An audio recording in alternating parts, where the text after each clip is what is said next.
Hey guys, tonight we're setting sail into the grimy, chaotic, absolutely miserable world of historical pirates. Unfair warning, you probably won't survive this.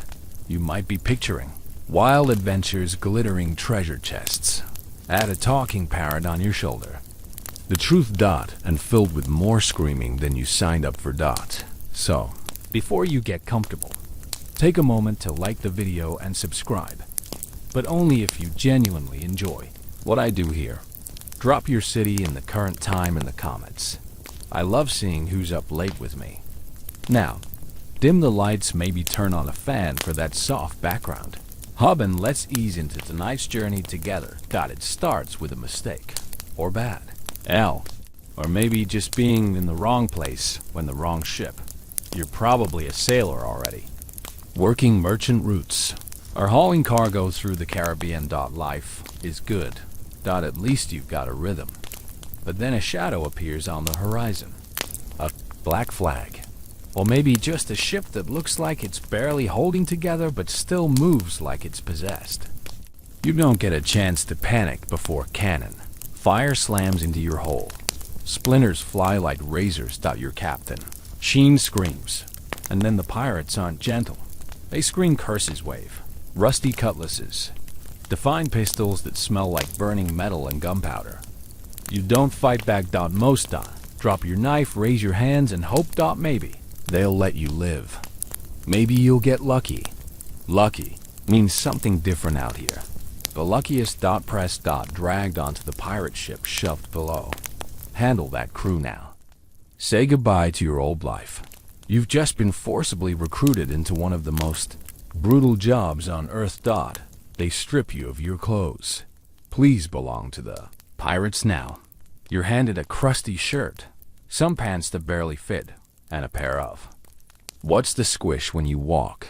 You're now part of the crew, which mostly means scrubbing. Next, taking orders. Another, questioning the guy with the biggest hat. Summit back to join, hoping for golden freedom. You didn't get that choice. You're still shaking from the attack when someone smacks you on the back and calls you green. It's not a compliment. Your first night aboard is miserable. The ship, what's endlessly like it's trying, fling you into the sea. You sleep on a damp board in a room that smells like moldy bread and sway. Someone near you snoring so loud you think they might be dying. You're hungry, but you can't find the kitchen because there isn't one. Just a guy. Boils random animal bits into something that smells like defeat. You're starting to realize this isn't an adventure. It's historically, many pirates were forced into service this way. Pressed into piracy after their ship was taken. A famous example is Captain Kidd's crew, many of whom claimed they were forced to join. Once aboard, refusing to participate wasn't much of an option. Say. No ultimate being tossed overboard or worse. And there was no polite resignation letter. The pirate life was for, or until something sharp ended it. The pirate ship has its own rules of once you're officially in, you're expected to pull your or is no room for slackers or complainers. That one guy who moans too much is tied to the mast and whipped until his back looks like lasagna. You keep your mouth shut and your head down. You learn fast. And then there's the weird. Despite the violence and chaos. Pirate crews had a twisted sense of fair. There was something called Articles of Agreement. What kind of pirate? Constitution. Everyone got a share of plunder. Decisions were often made democratically. Play. The captain could be voted out. Is like the worst job ever combined with bizarre workplace. What is equity? Except your co-workers smell like dead fish and solve disputes with daggers. But don't get too hopeful that share they promised. It comes with a cat. You don't get anything until the next successful raid. And no one's promising when that will be. For now, you're just a body helping the ship limp through hostile waters. And trust me, there's water as full of things that want to kill you. Hurricane's naval ships are the pirates. Even your own ship seems determined to fall apart beneath your feet. There's the saying aboard, the sea takes what it wants. The guy who teaches. It to you is missing 2 fingers and has a tooth that whistles when he talks. You asked what happened to his fingers. Bad captain, he says. Not everything about pirate. Recruitment. Is completely agreed upon. Historians still debate just how common press ganging was. Some believe most pirates joined voluntarily. Driven by desperation or enticed by the promise of freedom and lo. Others argue it was more often coercion, especially in the golden age of piracy, when men have fewer options and navies treated their crews like livestock. In your case, voluntary it was not. You spend your days mopping, climbing, hauling ropes, and pretending you're crying. You're hungry all the time. Someone coughs. Blood in your hammock. The ship rocks endlessly, and you start to dream of dry land. Not even a beach.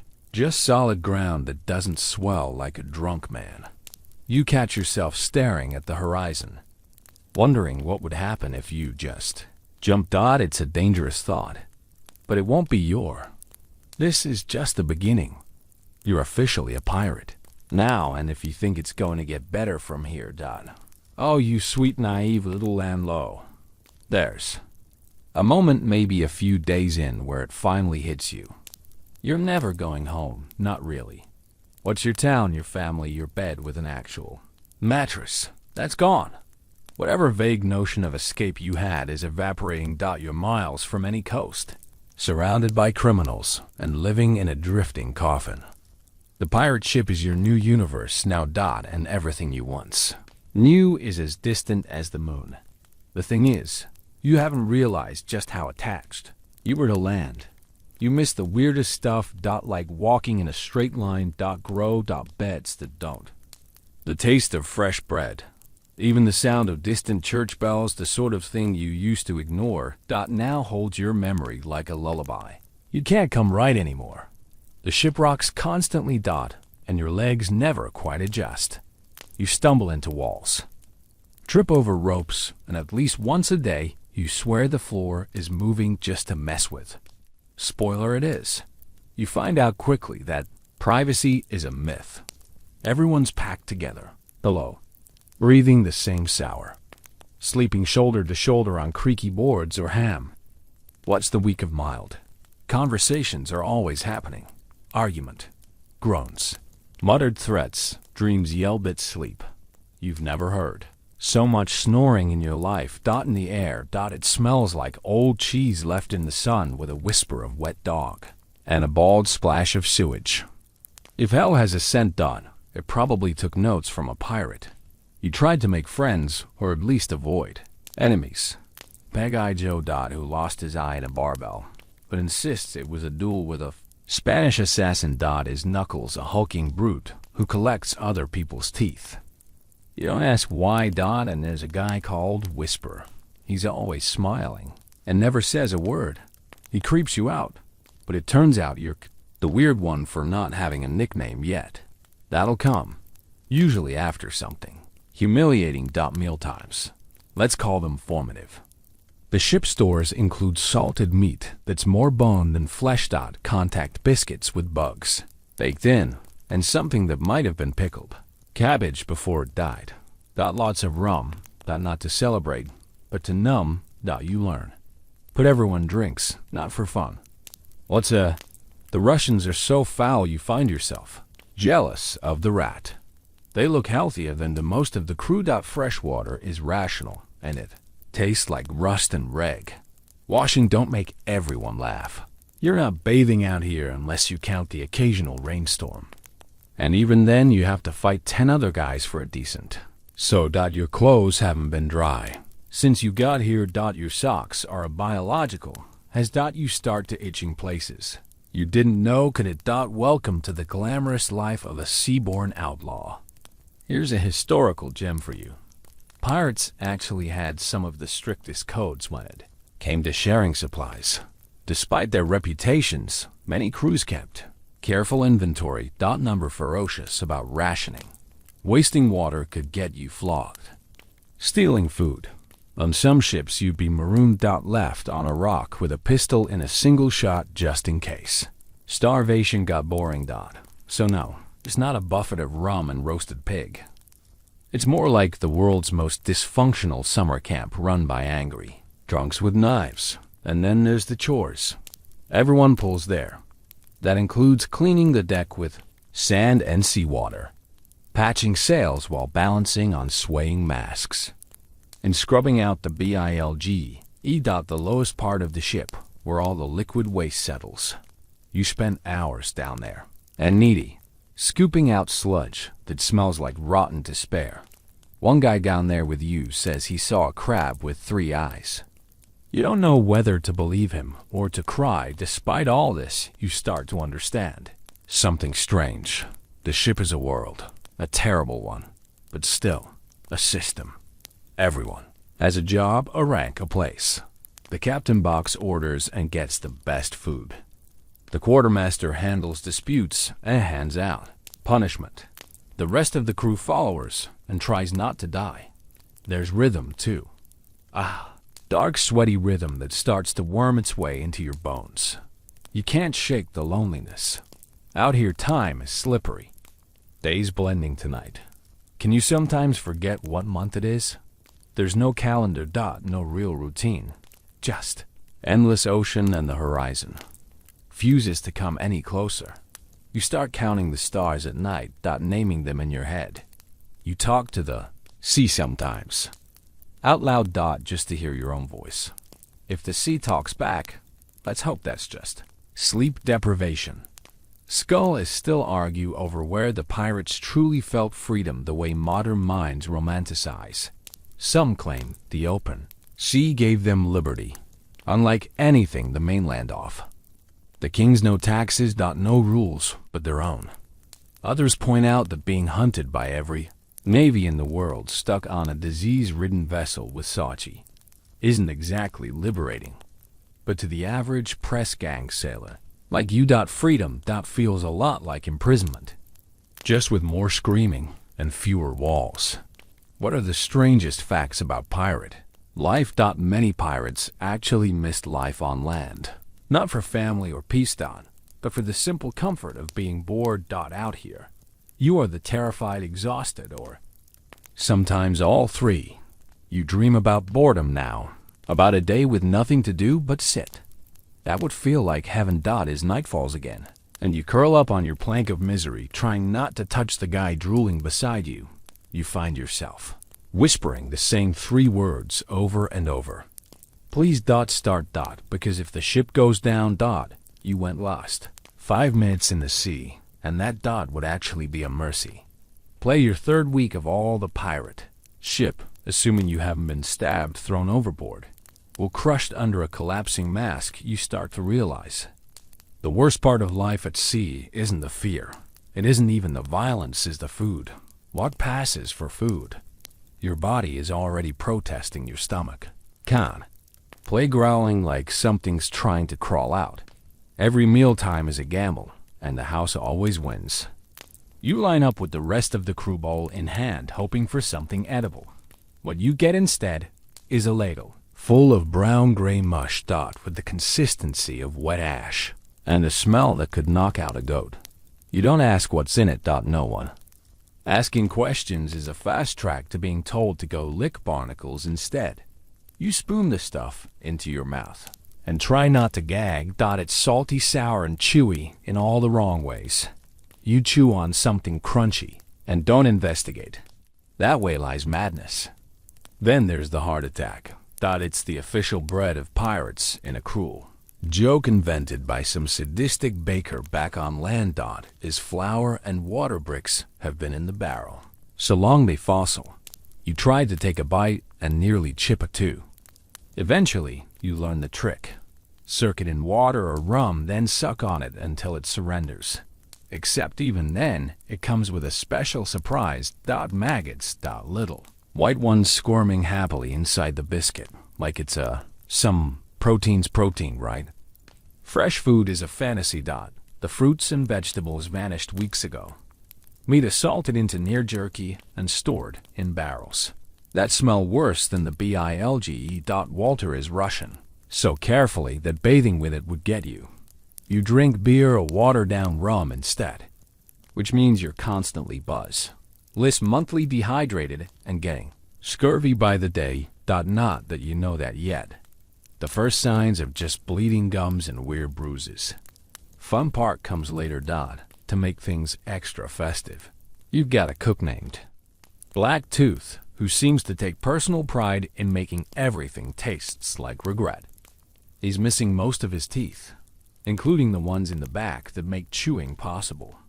Uses a knife that looks like it was fished out of a volcano. Seasons everything with something called ship spice. Probably just ground up rope and sea. He grunts at you if you ask for seconds, and he'll throw a ladle of your head. If you criticize his it still might be the most stable relationship on the ship. Pirates, historically, had a very real problem with nutrition. The diet was severely lacking in vitamin, especially vitamin C. Scurv was practically a rite of passage. Sailors' gums would swell and bleed. Teeth fell out joints, leaked and wounds refused to heal. In advanced cases, flash on their legs with black and roe. And yet many crews didn't even know what caused it. Sublime Siao. I just thought it was punishment from God. Just know that your teeth feel weird and your gums itch. That can't be good. And then there's the booze. It's a mix of water, rum, sometimes citrus. If you're really lucky, spoiler, you're not. The purpose of grog is less about enjoyment and more about killing off the bacteria in the water. Does the it also gets people drunk enough. Don't forget how miserable they are, which is apparently an unofficial survival strategy. The downside is that everyone is slight. Play all the time, which makes climbing rigging in high winds, let's say, eventful, like you find yourself craving strange things. Apples, fresh bread, cheese.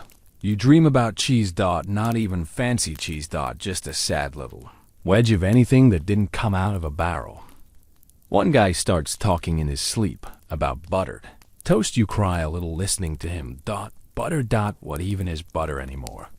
Did you ever really exist, or was it just a dream someone wrote down? Food fight song playful here. They're desperate. Someone gets caught holding dried fruit, and he ends up getting locked in the brig for a week. You didn't even know the ship had a brig. It's basically a cupboard that leaks. Are the rats there? Have tattoos. The thief comes out thin, twitchy, and missing half an eyebrow. No one talks about it, but everyone glances at the food barrels a little more suspiciously after that. There's a strange psychological shift that happens after enough bad meals. You stop saying food is food. It becomes fuel. The grim necessity. You eat what you must and try not to taste it. You chew without enthusiasm, like someone clocking in for a shift I hate. The joy gets sucked out of it. Replaced with calculation. Will this make me sick? Well, I regret this. Can I keep it down? Now, here's a fun fringe. Some pirates believe that eating rats could stave off starvation and sometimes scurvy. Rats, after all, ate anything, including spoiled fruit that still had traces of vitamin C. Technically, be healthy. There are stories possibly exaggerated. The crews chasing rats around the hole like it was sport. On really desperate voyages, they'd be considered a delicacy. You haven't seen anyone eat a rat yet. A little too long. Cruel enough, the preparation. Methods are also delightfully medieval. There's no stove, just a firebox, set on bricks in the galley, when it's safe enough to use fire at all. On stormy days, you're stuck with cold hardtack and sour beer. On good days, you might get boiled fish. The good luck finding the fish. Sadness. Skull is still argue about how much. Watch pirate crews actually suffered from malnutrition. This is how much was exaggerated in sailor legends. Some accounts mentioned thriving crews full of healthy bronzed rogues feasting on fresh seafood. Others describe the most skeletal. Sex with bloated limbs and sunken eyes. The truth probably lies somewhere in the middle. The right now, you're definitely leaning towards skeletal wreck territory. Have you already? Despite all this misery, pirates had it slightly better than Navy sailors. Royal Navy ships rationed even more tightly. Punishments were hard. On a pirate ship, you might starve, but at least you can complain about it without getting whipped. Not that it helps.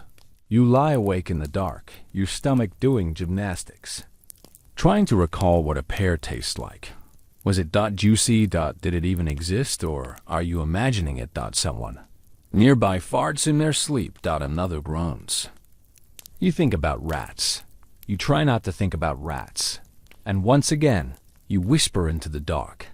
Please don't sink. At first you thought the worst part of this floating nightmare would be the food.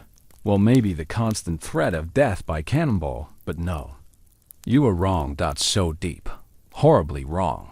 Because now your gums are bleeding. Your breath smells like an open grave. On the left side of your jaw is pulsing like it's drumming out Morse. Code for kill me. You've got it too. I'm out here. That's basically a death sentence wearing a smile. There are no dentists on a pirate ship. No sterile tools. No reclining chairs with cheerful little bibs. Who once helped yanked a molar out to someone's skull during the storm using nothing but rusted hook and a bottle of rum. Is now considered the ship's surgeon. Congratulations, you're in. He doesn't even ask what's wrong, he just squints. And start warming a pair of iron. Tongues over a candle. You tried to run. You're given a stick to bite down on and a small slug of rum, which does absolutely nothing except make you feel like puking and panicking at the same time. The crew gathers around. Make a puppet. You scream before the tongues. Even Crystal isn't gentle. Yanks twist Donnie. There's a crunch in the pain. So white hot it feels like lightning got lodged in your skull. Tooth problems were absurdly common at sea. Well, that heart attack and no real hygiene meant pirate smells were rotting disasters. Cavities, fest, add gum swell, infection spread. There are journals from the time describing black mouths and jaw worms, which sound made up, but sadly are the standard solution. Yank it out and hope for the best. Anesthesia, if it existed, was usually just rum and pressure applied to your chest. So you didn't flail too hard. Occasionally, people died from shock or blood. You're lucky you're only passed out for a bit and woke up with one less tooth and the taste of iron in your throat. The real horror comes a few days later when having fever sets in. You're shaking, soaked in sweat, and your jaw has ballooned into a grotesque. The infection didn't leave, it just went deeper. Now it's creeping towards your brain, whispering sweet nothings of death and delirium. Someone says it might be blood poisoning. Someone else says you lie in your hammock, mouth swollen, drooling, and muttering to yourself. Honestly, you're kind of impressed you made it this far.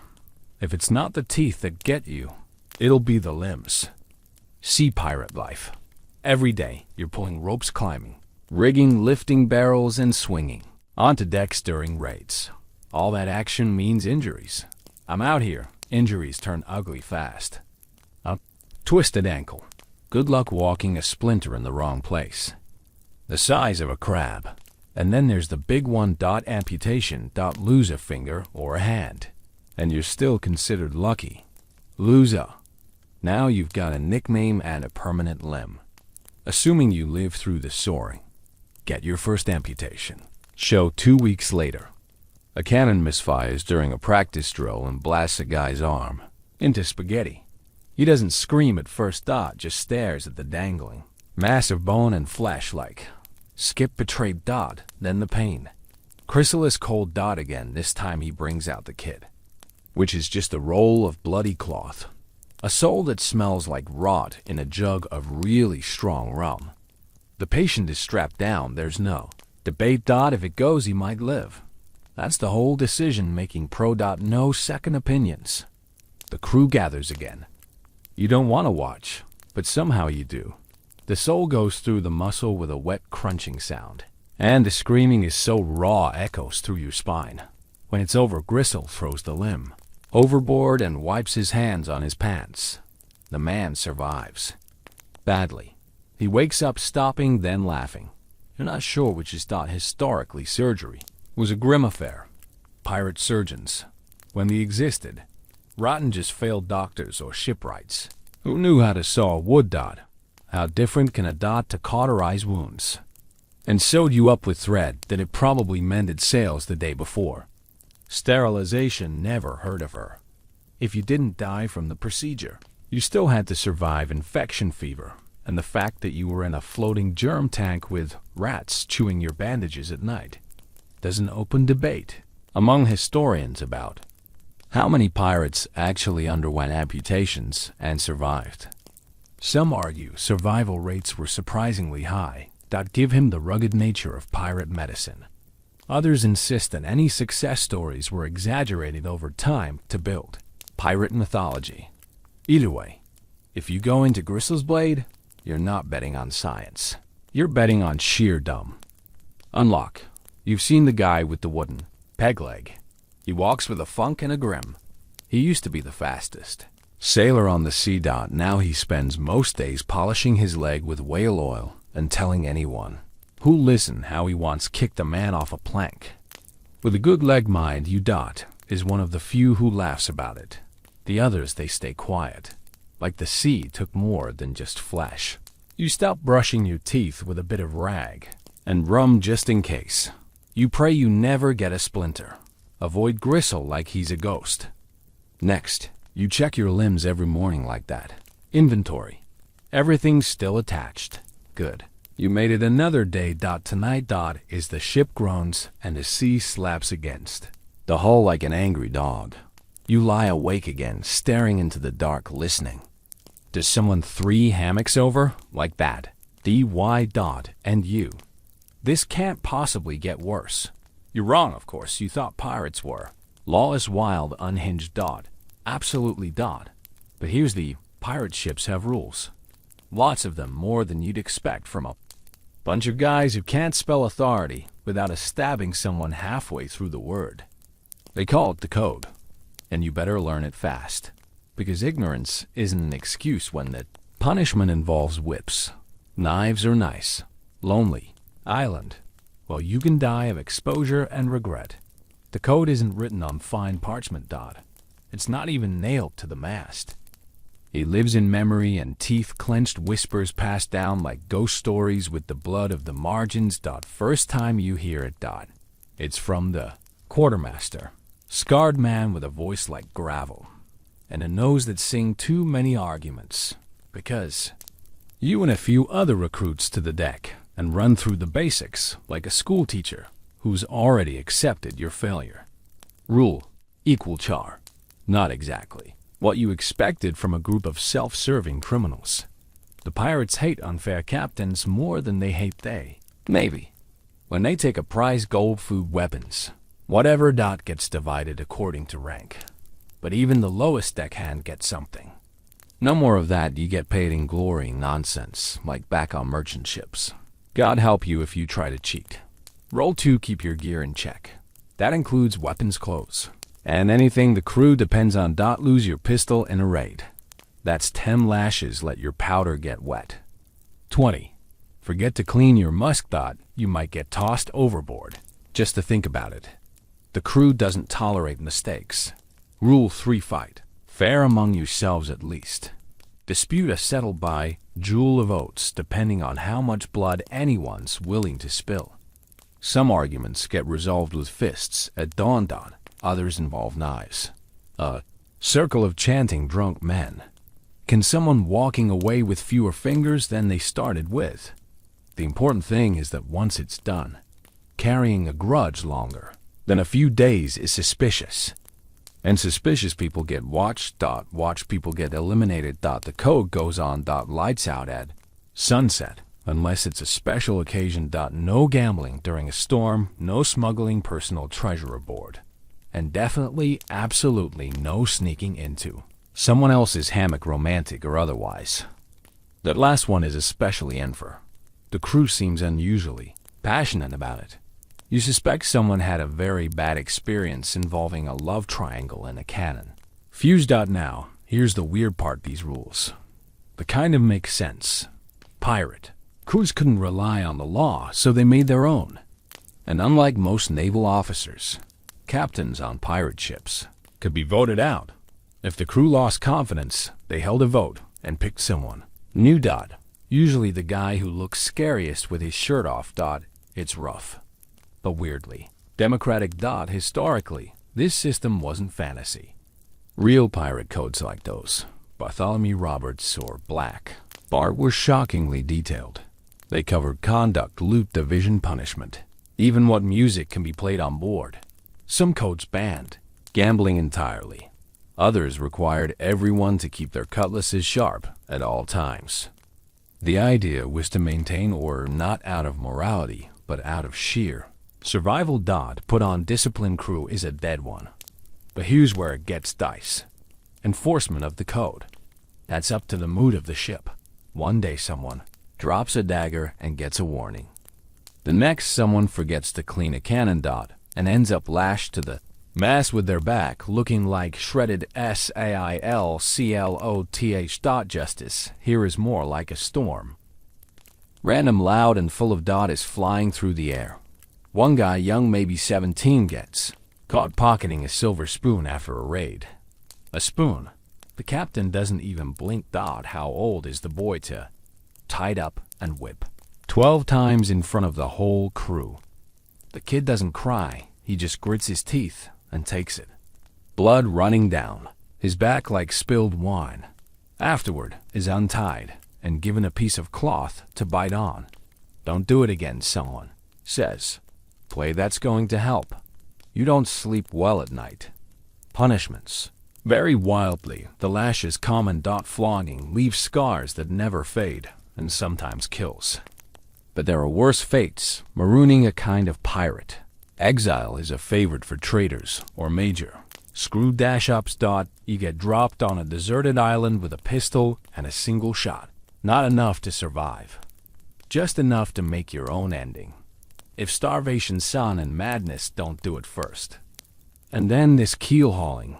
You've heard of it in drunken rumors, but figured it couldn't be real. It is. Rope tied around your chest and feet. You're thrown into the water and dragged under the ship's hull. Barnacles. Ripped skin water fills your lungs. If you come up at all, this is a screaming, shredded version of yourself. If you don't, well, you become one with the sea. Luckily, it's rare. Even pirates think it's a bit much. Some historians debate whether these punishments were as frequent as the legends say. Keel holding, for instance, might have been more of a naval thing than a pirate. Tradition. And marooning, while well documented, may have happened less often than the story suggests. What's certain is that pirate crews enforced their codes fiercely, partly for control, partly out of paranoia. Trust was everything, and once it cracked, the consequences were brutal. One of the more fringe details you learn is about articles tattoos. Some pirates actually had parts of the code inked onto their bodies, especially the rules about shares and fairness. It wasn't just for show. If someone died in battle, their tattooed rules could help settle disputes over loot. Or at least give someone something to read while looting the corpse. You don't have any tattoos yet, but you're starting to think. Maybe one wouldn't hurt. Just something small. Don't steal spoons, oddly. Enough, the longer you live under the code, the more it warps your sense of. You start seeing things less like right or wrong, and more like smart. Morality gets blurry. Survival, on the other hand, sharpens like a knife.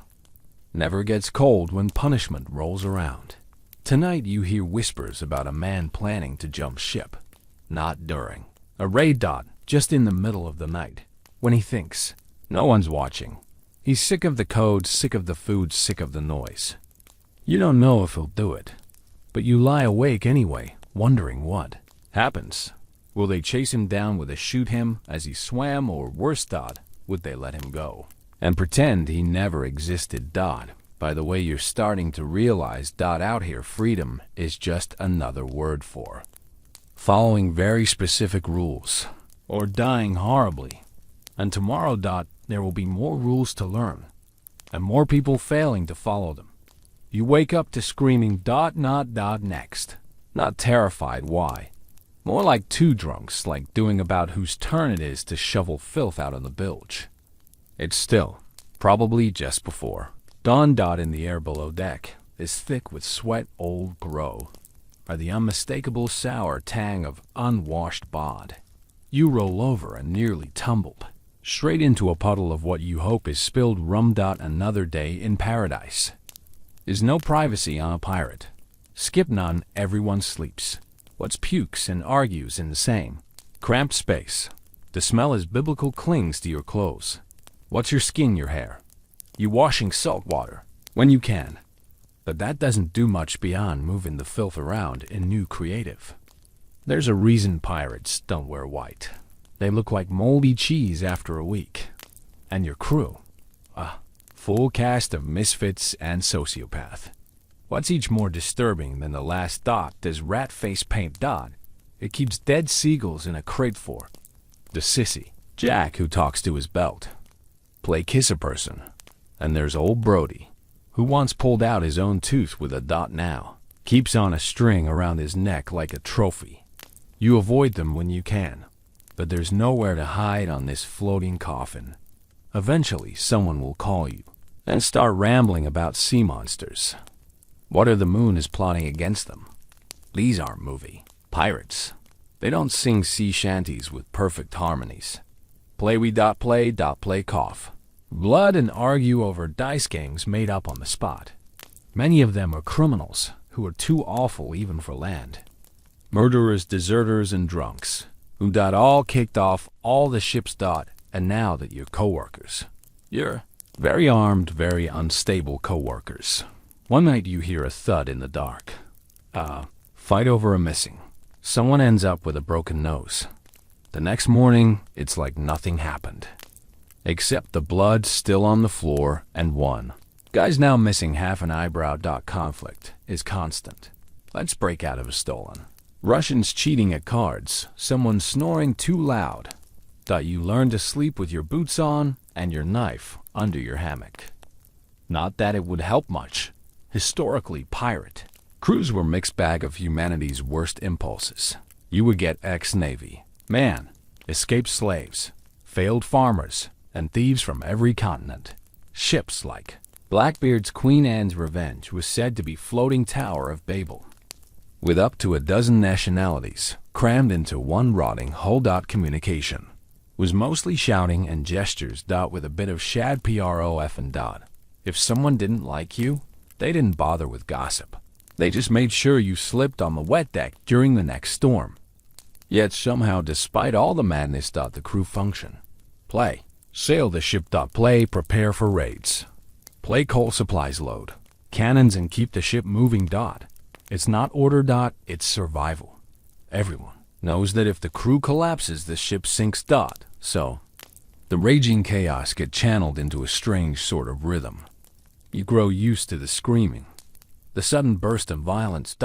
And the silent, grim camaraderie that follows. You may not like each other, but you won't want to stay alive. Play bell. Here's something extra weird. Some pirates actually preferred life at sea because of this chaos. They liked that nobody asked about your past. You could be a nobody one day, and the guy leading a raid. If you were tough, ruthless, and loud, you earned respect regardless of where you came from. Indigenous pirates. Being treated as equals. At least more equally than on any land-bound society at the time. Practicality.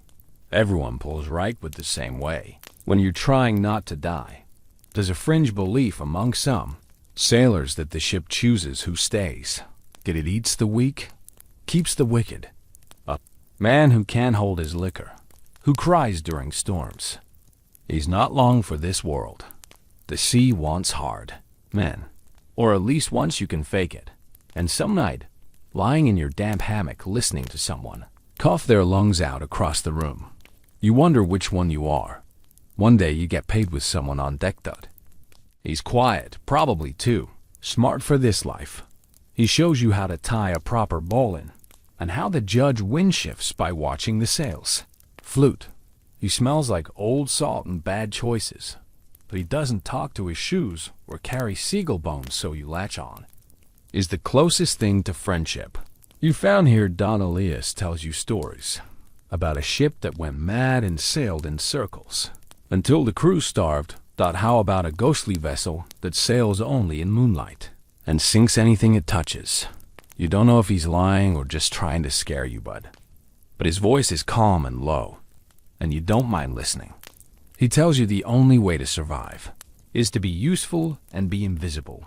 Not too good, not too lazy. The face no one remembers when the night comes out. That night you dream of being thrown overboard. Not during a storm. Just casually, like someone taking out the trash. You wake up drenched in sweat, and you can't tell if the moisture came from the Sierra or your own pan.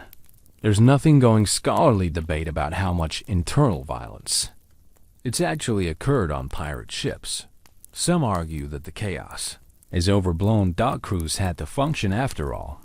Others believe the tension was constant and explosive, only managed through the looming threat of violent reprisal. What's certain is that these weren't merry bands of freedom-loving rogues. They were volatile, desperate, and tightly wound. The kind of man who stabbed you for looking at their hammock too long. You started counting the days. It's your badge of honor. Now. Another day survived in this floating cage of screaming, coughing, and threats muttered through broken teeth. You've gone from hopeful to ardent, from passenger to prisoner to something else. And somewhere deep in your bones, question form. You whispered at night. When you're sure no one can hear. Am I one of them now? You barely sleep anymore, because your hammock smells like a goat died in it. Though it does. Is the night watch. Everyone's got to take a turn. Your turn comes more often than you'd like. You learn pretty quickly that night on a pirate ship isn't peaceful or quiet. It's teeth. Gritting nerve, grinding eyes, straining in the dark paranoia. It's you in a flickering lantern, surrounded by the kind of blackness that makes you doubt your own shape. Deck with a musket that might fire if you beg it. The lantern beside you swings with the rhythm of the waves, casting warped shadows across the rigging. Creaks and groans, a symphony of word protesting its own existence. And then there's the sea itself, lapping, slapping, whispering against the hull. Sometimes it sounds like laughter. Sometimes it sounds like something breathing. You try not to think about that. Your job is simple. Look for ships and scream. If you see one. That single quotes S. Of course you don't want to see anything, because if you do, it usually means trouble. The Navy. A rival pirate ship. Maybe a merchant vessel if you're lucky. And even that means cannon fire blood. Still watching, nothing feels like madness. After a few hours, you stay so hard into the dark that you start seeing things. Lights that aren't there. Shapes that vanish when you blink. One night you're sure you see a sail. A playgirl on the edge of the horizon. You call it out, heart hammering. The captain looks. Nothing, but you get mocked for the next 2 days. Sleep deprivation is part of the job. You doze in awkward bursts between shifts, waking up on shore. What century it is. One day bleeds into the next. Each one is gray and salt-streaked as the last. You stop forgetting things, words, names, where you put your belt, your muscles. Your eyelids twitch. You catch yourself talking to the mast like it's an old friend. You're not the only one. There's a guy called Henley who whispers to the sea at night, begging it to take him kindly. Another guy just stares at his hands, flexing them like he's not sure they're real anymore. Historically, pirate ships around 24 hours. A day. Play and the crew was split into watches. The night watch was grueling, not just for the vibe's physical strain, but the psychological too. The dock was filled with threats. What storms, reefs, surprise attack, even supernatural fears. Pirates, like many seamen of the Arrow. What deeply superstitious. Bad omens could be anything from a red sunrise to a bird landing on the dot. You learn these superstitions fast. You have to. The crew believes in them like gospel, breaking One is a fast way to get yourself hated dot or dot case in point. One night a bird lands on the bus. A black seabird slick with rain dot just sits there, staring dot no one wants to touch. Bad luck. You never speaks, except apparently to say that dot the captain orders it. Shot dot the bird exposing to feathers and blood. For a moment dot is everyone. Relaxes dot, that is dot until the storm dot lashing rain. Howling wind dot sails, snapping like whips. You spend 6 hours soaked. Frozen clinging to. Into the abyss dot no. One says, but you will think the same thing. The bird cast. You don't even question it. Anymore. Sleep deprivation takes a toll in strange ways. One night you hallucinate. You see your childhood, home clear as day, floating just off the starboard side. You smell fresh bread. Your mother calling your name and you reach out and almost step off the ship. No one says anything. Hallucinations aren't rare out here. They're just not talked about. Few of the older pirates admit they've seen mermaids. Not pretty kind. These ones have bloated dead faces and nails like fishhook. One. Sway's kissed one once. He has no lips now. You don't ask for details. There's debate among us stories about just how frequent hallucinations were among pirates and sailors. Some accounts describe vivid shared visions. Others dismiss them as exaggerations from sailors, desperate to make their stories more exciting. But given the mix of bad nutrition, lack of sleep, constant fear, and potent rum dot, it's a wonderful pirates didn't completely lose it. Out here reality gets slippery dot, and when you're alone with nothing but sea and dot, your brain fills in the dot, thanks with whatever nightmares it can dig. You start to understand why pirates believe in monsters dot, because something about the sea feels alive. Whispers around you, punishes you without warning. You stare into it long enough, and it stares back. The last tells you about the sea eyes, a feeling that the ocean is watching. Sometimes, he says dot, it looks up at you and decides whether you're worth keeping. You laugh, then you realize he's not joking. One night you're paired with Elias again. The two of you sit side by side, passing a bottle of grog and pretending not to be scared. He tells you about the time he saw a green light on the water dot, just a flash. Sailor next to him was gone dot, no scream. Sometimes the sea takes one, he says dot, so it doesn't have to take all. You shiver, and it's not from the cold. You wish for sleep, but when it comes, it's not kind. Dream of sinking, gossiping, clawing, screaming. Have your body tumbling through black water while things slither past your ears. You wake up gasping, your hands gripping the hammock like you're still drowning. Someone nearby dot spell dot, but the terralingus. The night watch becomes a part of you. Your eyes adjust to the dark. Your hearing sharpens dot. You can tell who's sneaking grog from 10 feet away. You can tell when the weather is about to shift, just by the tone of the creaking wood. You become, in a strange way, a creature of the night dot, always dot, never rested. What's half real? Ghost dot, one of the dot play French dot facts you pick up is that some pirates believe their souls were tied to the stars, become part of the night sky dot in a bleak, haunted sort of way. You start to look at the stars differently, not just as points of light, but maybe as people who'd had enough.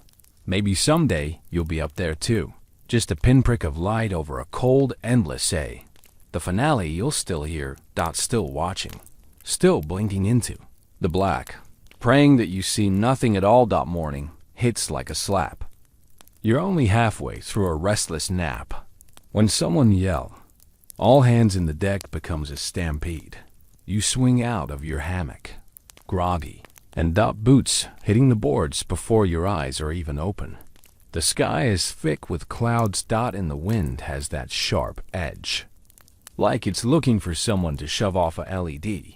That someone dot is probably going to be you dot. Start slowly. A groan from the rigging, the sails snapping too hard dot. The ocean already never calm takes on a new kind of rhythm dot, one that churns rather than roll.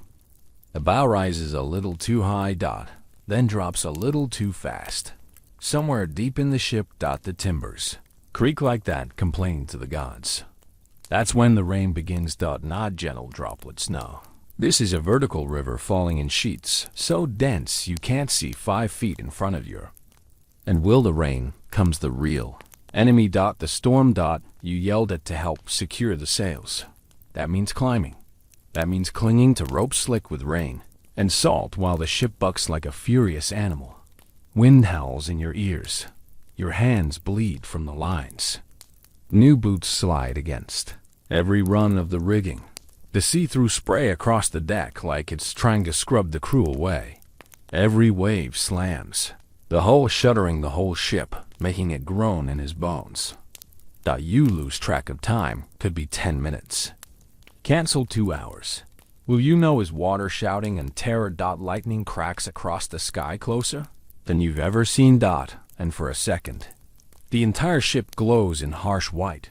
You see every crewmate in full silhouette. Clinging, then darkness returns. What's worse than before? Thunder follows deep and ragged like a monster. Breathing. And through it all you hang on. Fingers numb, eyes stinging, praying not even to survive. Just full. Yet, storms at sea of a true crucible. Forget cannonballs and curses. This is the thing that tests whether you were built for this life. Historically, many pirate ships were lost not to battle but to storms. Bad school could splinter. Let's rip sails and roll a ship like it was made of paper. The golden age of piracy wasn't just play cutlasses and treasure. It was hurricane seasons and rogue waves. The Caribbean especially was notorious for sudden violent tempests that sank vessels without warning. One guy near you slips. Is scream as brief. Bent in ways they shouldn't be. You think he's dead, but someone drags him below deck shouting for the surgeon. You don't see him again that day. You don't ask. The storm gets. Captain. Box orders that you barely hear. The quartermaster ties himself to the wheel. You see Elias shouting, something pointing, then vanish behind a curtain of water. For a moment, the deck is just you and the rain and the thunder. Then another wave hits, and you almost fly backwards. A rope lashes your arm and saves your life. You cling to it like it's a lifeline. The water is rising now. The deck floods with every wave. Blue jackets. Stock crowd. Turn off submerged. Barrels float like bobbin coffins. The bilge is overflowing. Men scramble to pump water out, but it's a losing battle. Someone starts throwing cargo overboard, trying to lighten the load. What's inside? It could be gold, could do biscuit. This doesn't matter. What's dead right now? Eventually, the storm begins to pull away slowly, like a beast losing interest in its meal. The rains is the wind. Slack. The waves settle from monstrous to merely miserable. The sky remains dark, but it's no longer trying to tear you in. You collapse on the and coughing up salt water, soaked to the bone and shaking with exhaustion. You survived. You don't know how, but you did. For now, will the damage is everywhere. The sails are torn to mass. Connect one crewman. Dead, another missing. That last one missing is whispered like a cur. Not because they think. He survived no out here. Missing means taken by the sea. And if you believe in that sort of thing, and you're starting to, you don't speak. His name for fear, the ocean might hear. What are the more fringe beliefs among pirates was that storms weren't just weather. They were punishment for betrayal. The cowardice for mocking the sea. Some even claim when a storm is coming, based on the mood of the ship, or the mood of the water. You're not sure what to believe, but it's hard to dismiss the feeling that the ocean has a mind of its own. A cruel. Some historians say pirates were especially vulnerable to storms because their ships were lighter and faster. Built for speed, not sturdiness. Others argue that pirates were skilled navigators and storm dodgers, masters of reading wind and wave. But either way, even the best ship couldn't always win against nature's wrath. Storms didn't discriminate. Call pirate navy. They took who they wanted. After the chaos comes the work. Hours of repairs, climbing back up to patch, sail securing cracked beams, hauling drenched supplies back into storage. No unrest. Not really. You move like ghosts drenched in grim eyes. Halo, the man who died, is wrapped in canvas and weighted with stones. There's no ceremony. Just a lift and the sea gets what it wants. Again. You finally sleep that night. If you can call it it's more like collapsing into unconsciousness. Your body to drain the dream. You wake up hours later with your fingers still curled into fist nails digging into your palms, like you were still gripping the ship, even in your sleep. No one thanks you. No one praises you for surviving, the climbing for hauling, for not dying, because everyone else did the same. This is just another part of the job. Another nightmare you don't get a medal for. Surviving a storm doesn't. I like you special. It just means you're still useful. So you stack it back to your duties with the rest of the half-drowned, half-broken crew. You eat something bland and terrible. You scrub the deck because there's always blood and crime to be cleaned. You refill the water cask. You try not to look at the empty ham. When as the wind picks up again and the horizon starts to ripple that particular way, you catch yourself whispering and you kind of prayer. Not today, not again. Please, not again. You don't really notice it at first. Your nose is just so fast you almost forget what clean air ever felt like. But then the ship docks near a port, just briefly, when someone opens a cask of actual oranges. And suddenly your whole body remembers what normal smells like. The citrus stabs you in the face like a memory. And that's when it hits you. You stink. Everyone stinks. The ship stinks. Everything on this floating hunk of death weaks in a way that what's permanent. Will the mildew. Will the fact that no one's bathed in weeks, except during rainstorms when they strip off their shirts and laugh like madmen, is deeper than that. The ship smells like 1,000 sins baking in the sun. Rancid fat, unwashed bodies, rotting food, stale grog, dried blood, then something sweetly sour that you can't identify, and definitely don't want to. Every surface is sticky, every greasy. You touch a rope, and your hand comes away smelling like salt and dead dreams. Below deck, the air is unbelievable. You have to duck your head, stoop like you're walking into a cry, and squeeze between hammocks swaying like meat in a butcher shop. Even when it's cold, even when it's dry outside, you learn not to breathe through your nose. Breathe through your mouth. Shallow and careful. Can you pretend you're not inhaling 50 other people's exhalations? People try to help themselves, bar some cute clothes if they can steal them. Others wipe their pets with rags soaked in vinegar, which honestly smells worse than sway. There's one guy, bless him, who found a crushed flower petal on short sleeve and now tucks it behind his ear like he's some kind of perfume merchant. He still smells like a corpse marinated in rum. Points. Raph, you stop noticing your own. St. That's the worst. You can't tell if your socks smell like mildew or just sadness. You sleep in the same clothes you worked in, bled in, threw up in. You can't even be sure what color your shirt used to be. Yellow. Stand. Your boots are permanently damp. You don't even want to think about what's growing in them. One day, the ship passes close to another vessel, and you actually hear someone on the other deck gag. Chief. Your crew laughs. It's a badge of honor to them. You start to feel like your skin has become part of the ship. Then, maybe the stench isn't just on you. What's in you? Like the ship's infected, you sell, buy, sell.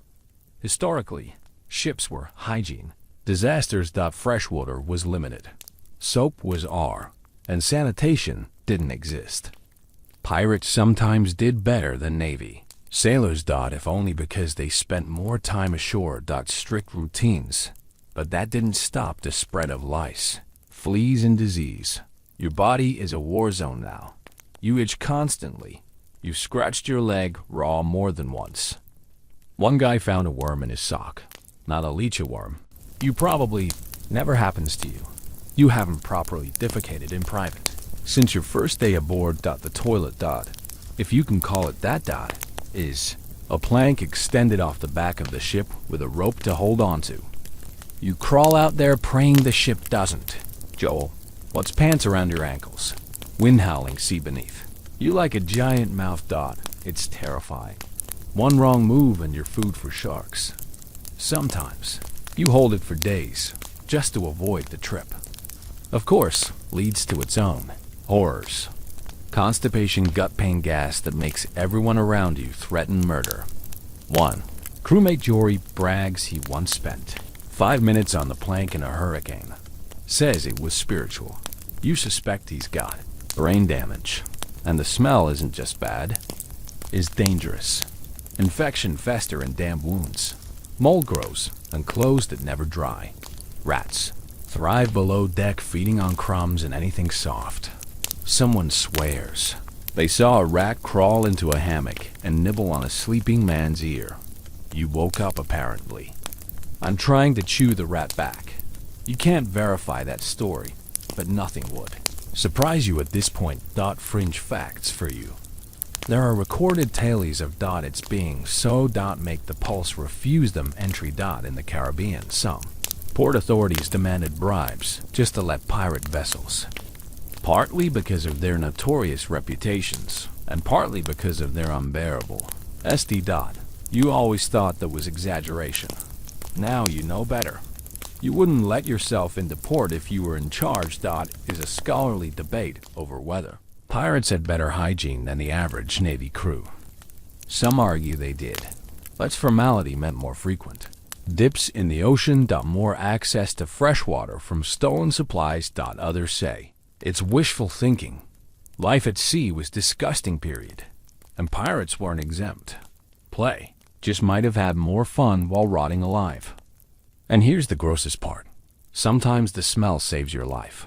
Can sniff out infection before it hits hard. You recognize the rank musk of fevered sway.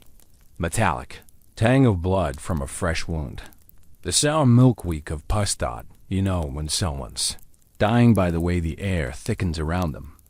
Your nose becomes a survival tool. Horrifying. But useful. You find yourself fantasizing about maybe you.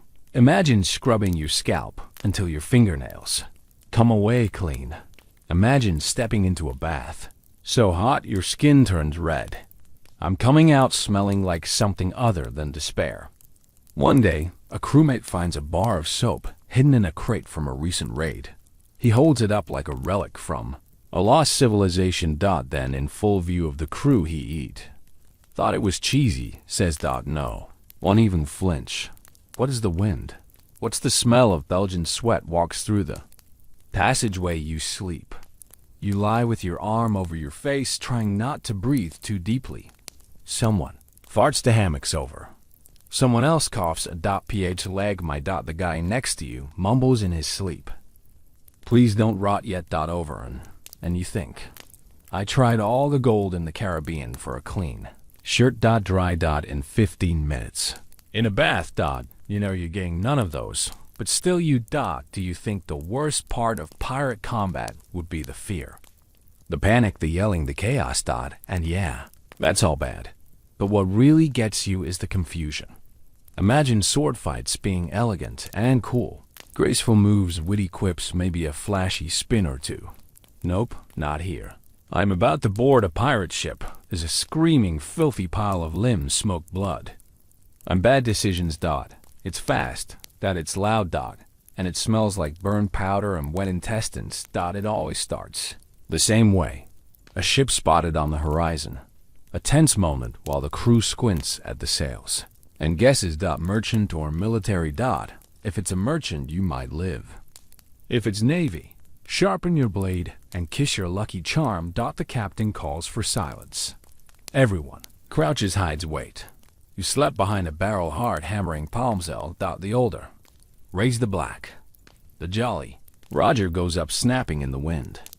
Sometimes that's enough. A lot of merchant captains will just drop their sails and surrender. Better than face a horde of sea-drenched lunatics with pistols and wild eyes. but when they don't, surrender. The cannon. The noise is indescribable. You feel it in your bones more than hear. Concussive boom that shakes the whole world. The recoil nearly knocks the gun crews off their feet. The deck trembles under you. The smell of dot play thick in the splinters rain down like angry wooden.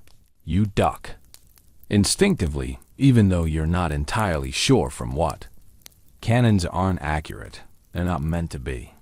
They're meant to smash, to terrify, to punch holes in the hull, or scatter enemy crew. You hear a screech from the other ship. Is a SCHOTTLAND. Followed by shouting. Your ship returns fire.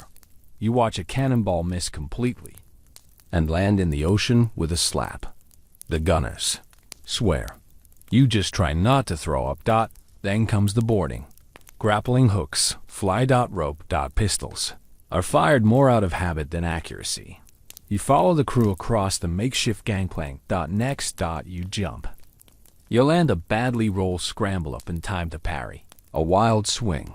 From a man who looks just as terrified as you feel. It's not a duel. There's no rhythm to it. No honor. Just desperation. You stop at anything moving that isn't dressed like you. You get punched. Bitten. Someone slams the butt of a musket into your ribs. You hear a scream nearby, too high pitch. A boy. You don't look. You don't want to know. Pistols are mostly useless. Off to the first shot. The one and done unless you've got time to reload. You've seen guys wield them like clubs beating enemies with the barrel. Swords. Forget the sleek cutlasses from the stories. These blades are rusted. One guy swings a meat cleaver. Another uses. Still has bits of rope stuck in the handle. You fight with whatever keeps you upright. At one point, you slipping something definitely not water. And fall onto the deck. Man lunges at you. You blade finds his gut. Gas. You don't look back. You can't. If you stop to think, you stop to die. Historically, naval combat during the golden age of piracy was brutal and short. Most battles lasted less than an hour. Ships didn't want to destroy their prize after all.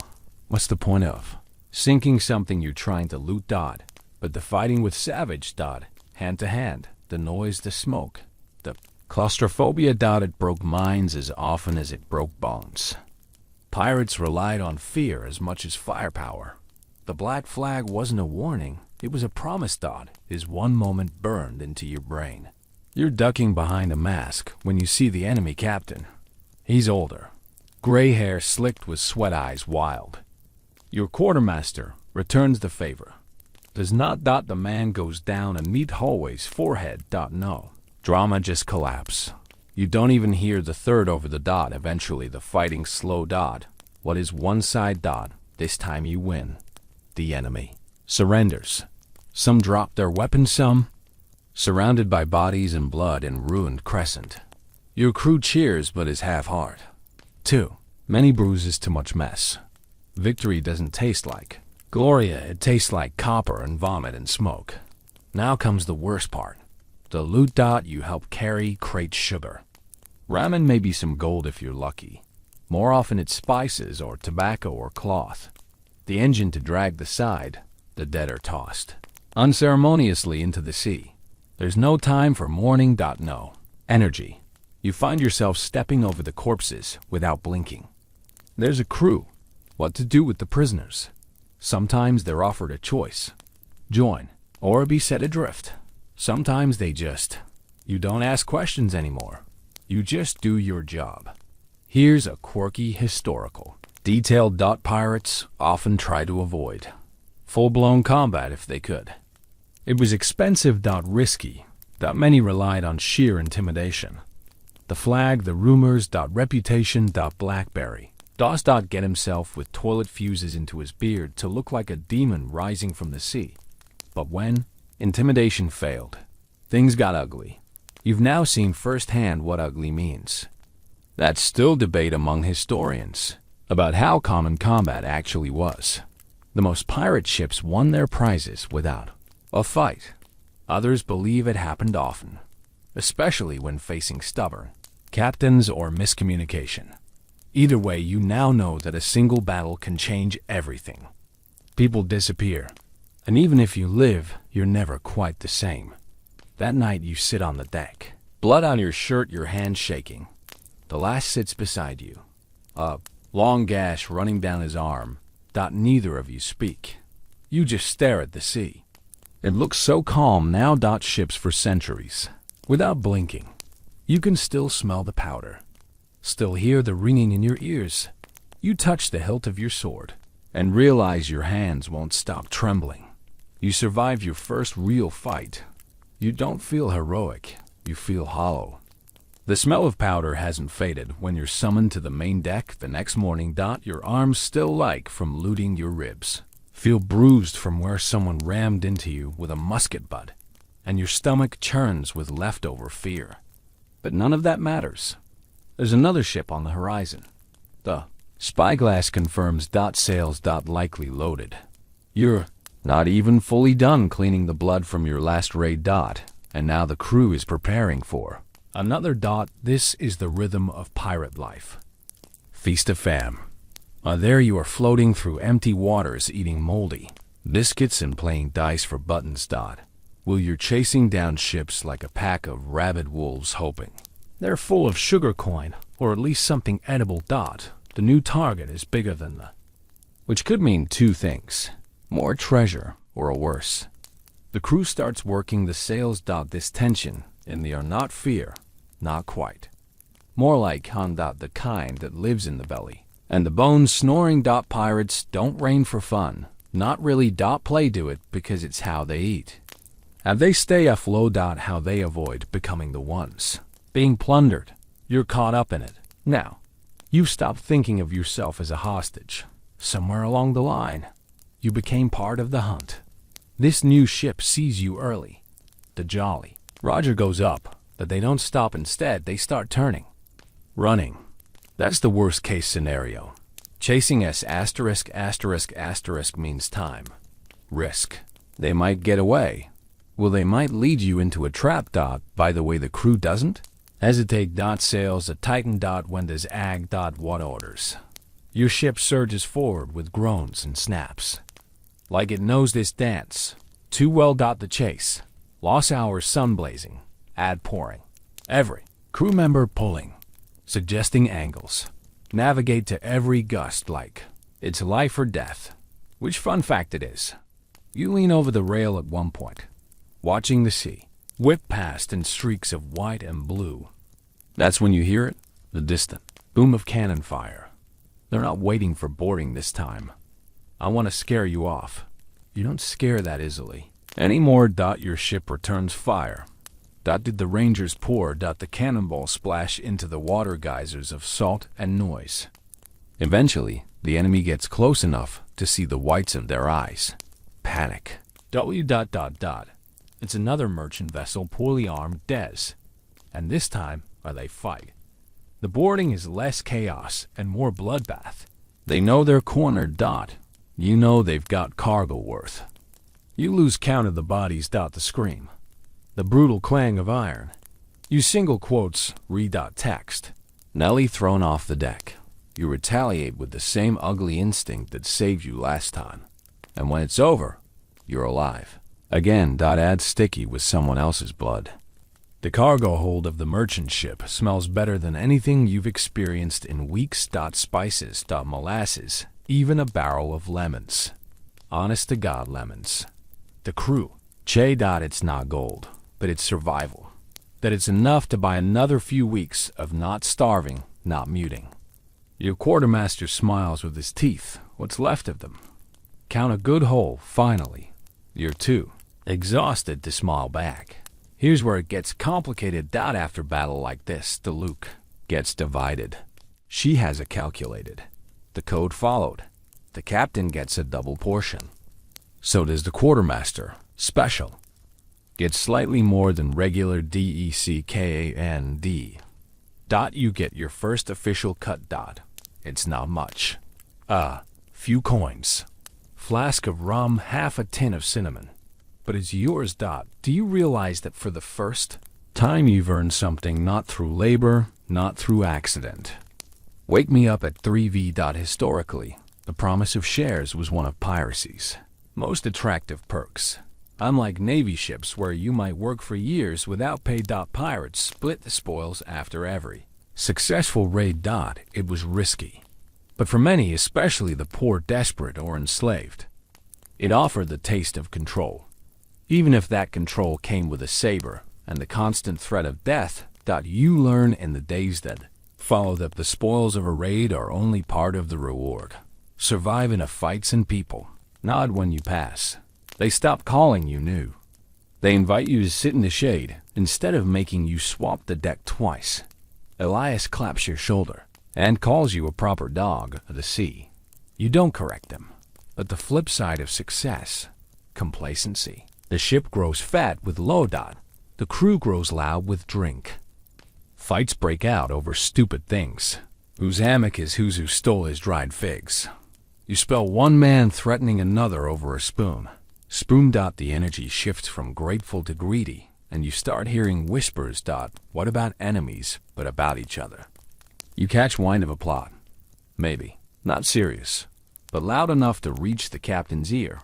The group thinking they deserve a larger cut. Does the captain's? Holding back. You don't get involved, but you start sleeping with your a little closer. Because the worst fights on a pirate ship don't happen between enemies. Play happen between brothers. This is the rotten core of piracy. It's not just a fear of the Navy or of drowning. Is the knowledge that even in victory, you're never. If you sail with killers and trust is always conditional. If the gold runs low. If the food spoils, if the next ship escapes, you might be the next one with a blade between the ribs. And you don't leave. Not that you could. You're in too. You've tasted what it means to win something with your own two hands. Even if those hands are stained, you've seen the faces of the men who called you useless now nod in respect. You've held treasure and felt that strange hot satisfaction in your chest that says, I earned this. You don't know what that says about you. Is very French. Some pirates used to keep mementos from raids, not loot. Something weird. A splinter from a sunken ship. The gold tooth pulled from an enemy. One guy supposedly carried a cork from the rum cask that cracked during his first boarding, calling it his lucky plug. You find yourself looking at the hilt of your sword, wondering if this is now your memento. If this stained chipped blade means something now. If you mean something now, tonight there's a feast of spices from the raider dumped into a massive pot of stew. Someone plays a battered fiddle. The crew drinks, laughs howl. You sit on a barrel staring at your tin of cinnamon, debating whether to trade it for a dry pair of sock. You clutch it like a medal. You survived another raid, you made a little profit. Barnacles, you should be proud. What do you feel is tired? You like the shouting, but it's not the usual kind. No. Drunken brawl, no barking orders from the . No gaggle of grog. Soaked idiots arguing over dice. The shouting is sharper. Colder. Urgent tones passed around the deck. What poison. You pull yourself up from your hammock. Bone, still sore from the last raid. And catch the word that always means trouble. Him. You too. At single quotes. S whispered. At first then. Louder, more confidently. You hear it from Brody. He usually talks to his belt buck. You hear it from Rat-Face Pete. Who hasn't bathed in living memory. Even Elias gives you a look. Tight-lipped and tire. Something's happening. When people start going hungry or think the loops being unevenly split. The knives come out. Not for the enemy, but for each other. The current captain, a man built like a tank with a voice. Like thunder. Has led or doesn't. Successful raids. But that doesn't matter now. What is he skimmed off the top of the last hole. Kept a few coins tucked away from self. Baby took a barrel of rum. Nobody nod. Maybe. The thing is, you should have noticed someone would notice. Pirates don't forgive thievery, especially not from their own. The quartermaster, Grim Harrow, isn't helping. He's supposed to be the balance, the voice of the crew. The guy who keeps the captain hung. But lately, he's been less voice and more whisper. Roomba says he's in on the dot planning of a trail of his own. Whether it's true, doesn't matter. What's the seeds planted dot at single quotes S dot and on a pirate ship? Trust is worth less than dry. Historically, mutinies went rare in pirate life. You might think pirates are all about chaos and anarchy, but in truth, the ships ran on a delicate, violent democracy. If the captain lost the confidence of the crew, he could be voted out or thrown overboard. Sometimes, they just marooned him on the nearest spit of sand with a bottle and a single bullet. Other times, they left the sea deck. Moon might be. You don't want to pick a side. You're just tired. But staying neutral on a ship, where everyone is armed, is like swimming with sharks and hoping that they respect your boundaries, so you listen. If I can trust in every conversation, you know it when someone complains about the captain, but you don't agree. You laugh when someone jokes about accidental drowning, but not too hard. You keep your hands clean, or at least clean enough that one night you're summoned to a quiet meeting below. A group of 10, maybe 15 gathered near the powder room. Elias is there, so is Sissy. Jack sharpening a blade while smiling at the floor. A man named Crimp does most of the talking, say. Captain's lost his edge. Says it's time for new blood. Says the next. Ship you take could be yours if you just back the right crew. You stay quiet. Kremlin looks at you, waiting you nod, you lie. Yeah, changes the next day. Everyone moves a little faster grips. Their blades a little tighter.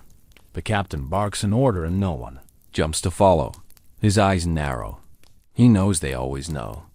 You wonder if he'll strike first. Histories full of captains who got wind of mutiny and cracked down early. Blood on the deck, public meetings. Executions without trial. Well, sometimes it works, sometimes it just pushes. Which is the crude snap. Bob. He does something unexpected. Call the meeting. The whole crew gathers on. The sun is high, the air thick, with tension and sweat. Moon steps up to the helm. He doesn't raise his voice, he doesn't speak. He reminds the crew of their victories, of the treasure in the hole, of the Navy, skips you've outrun. He admits mistakes. Too much rum taken. Maybe a few coins gone missing. He swears it wasn't for greed, just poor judgment. He says you'll play punishments no blood. Pir. No. One knows what to do. A scrap of cloth tossed into a barrel. Black for keeping Boone red for a place in him. You choose Black. Not because you like him, because you hate Crimp. More, when the votes are counted, Boone wins barely. He says nothing, just nods and walks away. For the next morning, Crimp's gone. Disappeared. No. Play no witnesses. Is no splash in the night. Just gone. Other. Boone had him disappear. The last doesn't say anything, just cleans his blade a little more thoroughly than usual. Elmo, but now every smile feels, every laugh has an edge.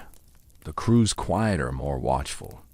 The code still stands, but you've seen its limit. Democracy works here, but only until someone gets nervous. Ambitious. I single quotes M. And you're learning fast that survival isn't about strength or speed. It's about knowing when to speak and when to vanish. There's an old superstition among pirates that you hear whispered now and then. Don't sleep near the lad. It means you don't want to be the first one grabbed if someone needs a scapegoat in the night. You move your hammock to the next evening just in case. The scholarly debate over how often pirate captains were deposed. Some claimed it was rare. Most captains were too feared or respected to be challenged. Others point to accounts, like those of Charles Vane, ousted by his own men for being reckless. Why did England vote it out for being too kind? The truth likely depends on the mood of the crew, the size of the loot. And the wind on a given Tuesday.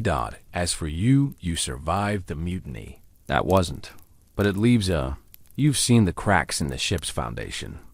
You've heard the hunger behind friendly voices. You know now that the scariest enemy isn't the Navy or a storm. is the man who stands beside you smiling while he counts how many steps it would take to throw you. Overboard Dot is a saying on the ship now, half joke. Call. You hear it the first time when someone spits blood into a barrel. Dot is gums looking like chewed velvet. The mandarins while grimaces, and someone nearby motors. All the stuff he's got him. Everyone laugh.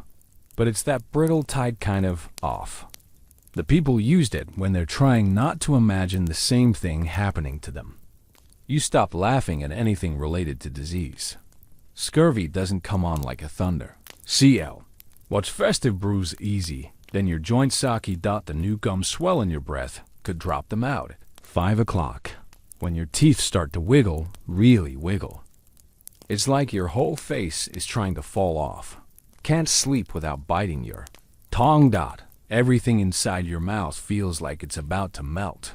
You've seen men try to tie their loose teeth back in with string. You've seen men pull them out with their bare fingers. You do not want to join that club. The worst. Once you know exactly why this is happening. Everyone does. What's the tiny burst of citrus was? Heaven. Acid. Salvation. But it was gone and you're back to sucking salt and crunching. The cook tried to pass off moldy onions as a cure. The one guy almost choked to death when it squirted in his mouth like a rotted gel. That was the last time anyone trusted the onion. Cure. Historically, scurvy was the bane of long voyages, especially in the age before vitamin C had a name. Pirates knew the signs: swollen gums, weakness, bleeding from places that shouldn't bleed.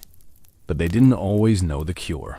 Some gastrite with citrus or pickled vegetables. Are those just hoped they'd raid a port before their bodies gave out? You're hoping someone finds a single blessed lime and a barrel of fish hooks, and then there's smallpox. Next, nobody. One guy starts showing spots, then another, then another. Red bump. What is feverish shaking fits that make them gnash their teeth until the teeth snap off. They get isolated below deck behind a row of barrels near the cargo hold. Someone sets up a ragged curtain, and you smell things that would make a vulture cried out one by one. The sick stop moving. They get quiet. No screaming, no twitching, just still. After a few hours or maybe a day, the bodies are lifted in silence and slid off the plank with a single splash. No prayers, no coins over the eyes, just water. It hits you suddenly that there is no such thing as dying peacefully on a pirate ship. Suspicious. You can't get sick without someone eyeing you like you're contagious. And if you are sick, you better. A cough gets you sighted. A nosebleed gets you whispers. Bad fever. That's a rope around your ankle. And a splash before. One night you wake up drenched in sweat. Skin's burning your leg. And your stomach is tight like someone's wounded up with a winch. You sick? Is it the pox, the scurvy? Something's worse. You stumbled to the deck gospel in the night air and retch over the side. A shadow passes behind you. No one says anything. That silence is worse than yelling. You don't know if you are being. You start chewing on whatever you can find. Dried seaweed. A bit of root someone insists is medicinal.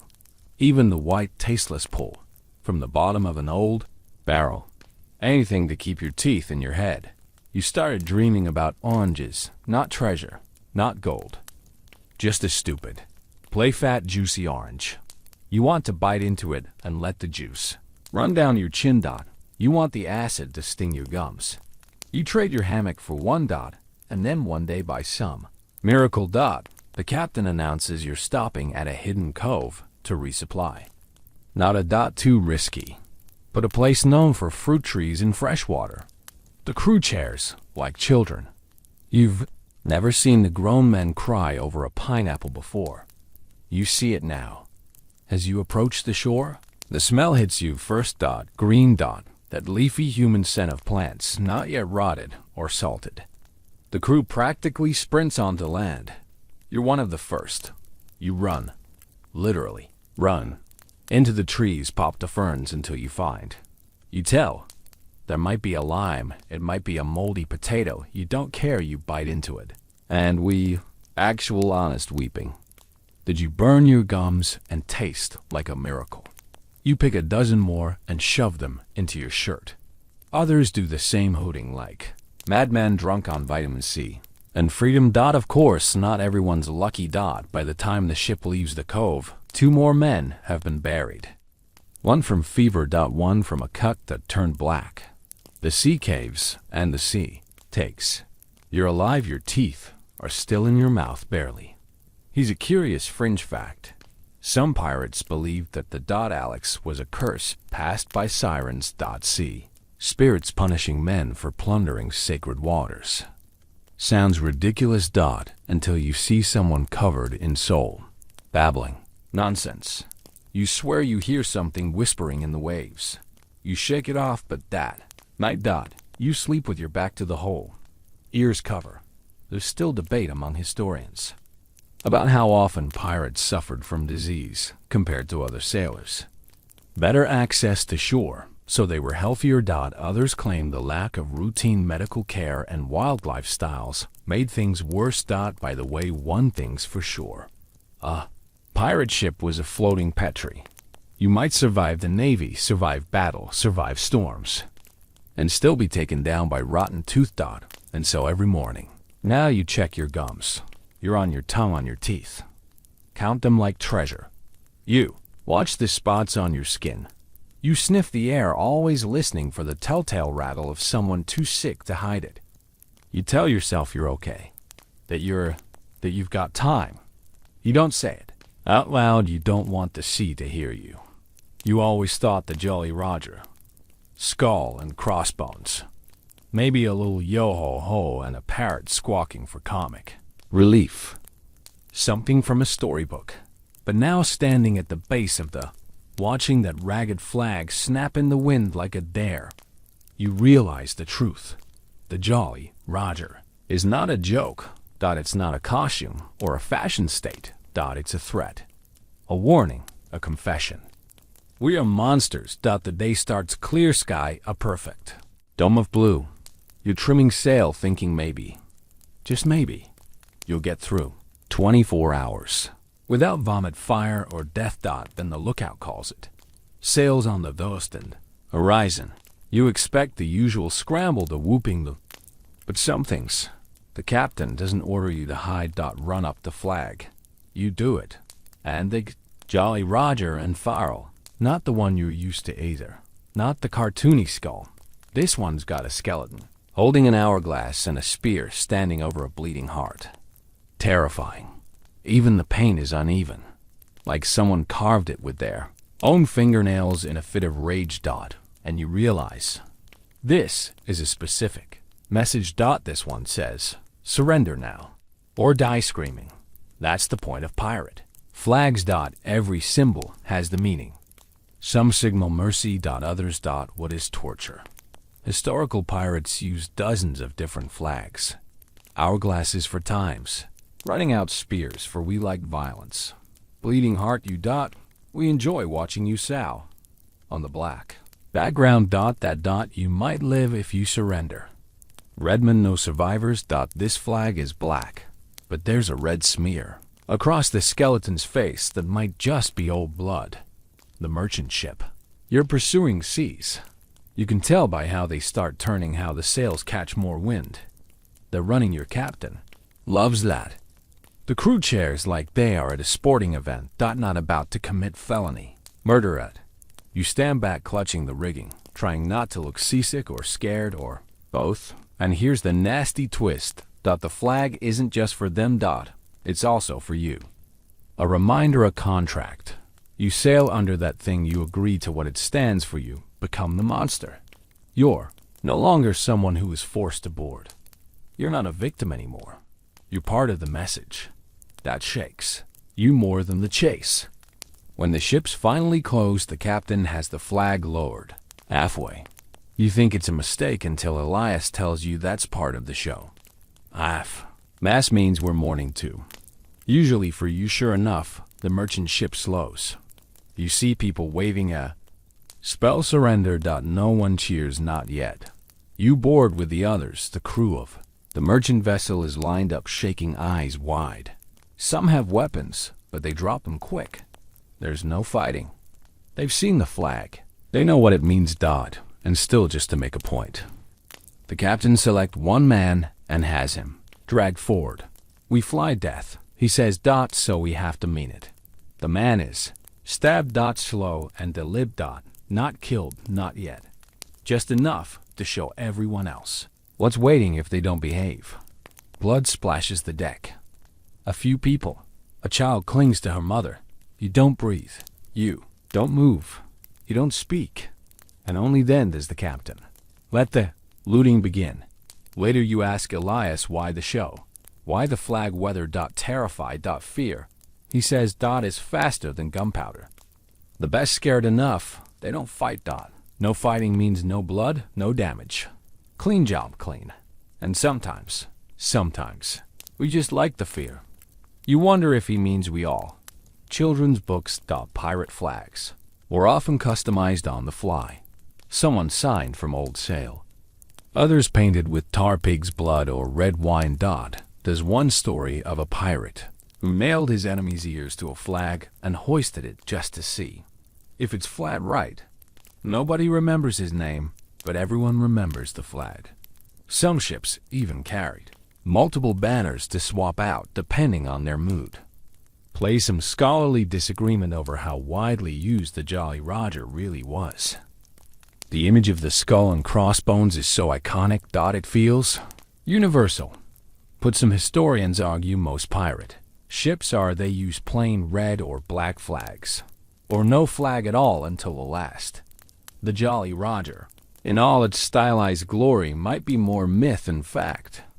Doesn't really matter to you now. You saw one today. And it changed. The merchant ship is stripped, clean. Crates of tobacco, a few chests of silver. One passenger, a girl with red hair and a sorcerer's side. Is invited to join the crew. She declines. When's Pod? The captain smiles, says he likes a fire. She's allowed to leave. And you don't ask what would have happened if she said, yes, return to your ship. The flag is. That's it now. The wind chewing at the corners. You stare at it as the sun goes down, thinking about what it's become. Not a banner. A confession. Adela mask. You are so long you forget your real face. Someone paints a new symbol on one of the sails. A crude skull with burning eyes. You are stupid. No one answers. No. One has to. It's just the ship announcing what it is now. And what you are too. You lie in your ham. Check eyes open, the flag burned into your mind. You wonder what would have happened if the merchant crew had fought back. You wonder what kind of person you've become that you didn't stop the stabbing. You wonder if the Jolly Roger's flying inside your chest now, waving silently behind your ribs. Because here's the truth. The flag is more than fab. It's a line. And you're on the wrong side of it now. There's a sound that always makes your stomach twist. No matter how long you've been at sea, it's not cannon fire. It's quieter than the kind that loops around wrists or ankles or a man's throat. Is the prelude to punishment. You hear it now echoing through the stillness of the afternoon, and the hairs on your neck rise like sails in a. Someone's broken the code again. This time, it's simple.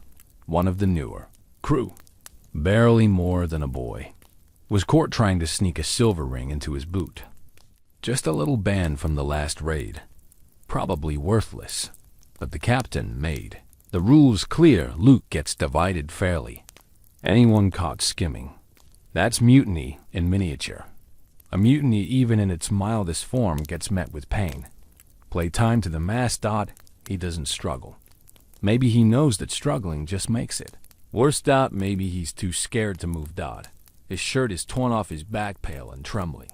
The boatswain steps forward with the whip. An old knotted thing with bits of shell and wire woven into the strands. It's not meant for correction. Is meant for damage. You've never heard a whip break the air before. It whistles first like a snake, hissing through the dark, and cracks with a sound like bones snapping. The boys scream. The crew doesn't blink. Another lash. More blood by the third he so dot play. The 50's quiet. Just breathing raggedly. Eyes wide and distant mouth moving like he's praying or cursing on both. You turn away dot, because if you watch too long someone might think you enjoyed a dot, and that's worse. On a pirate ship, too much sympathy is weakness. Too much interest is sadism. The safest thing is dot, so you walk to the rail and stare out of the sea, pretending the salt wind stings your eyes. Pirates were brutal, but they weren't law. Add systems. Punishment wasn't chaos dot, it was ritual. Whippings, marooning, beatings, even executions. All followed an unspoken code.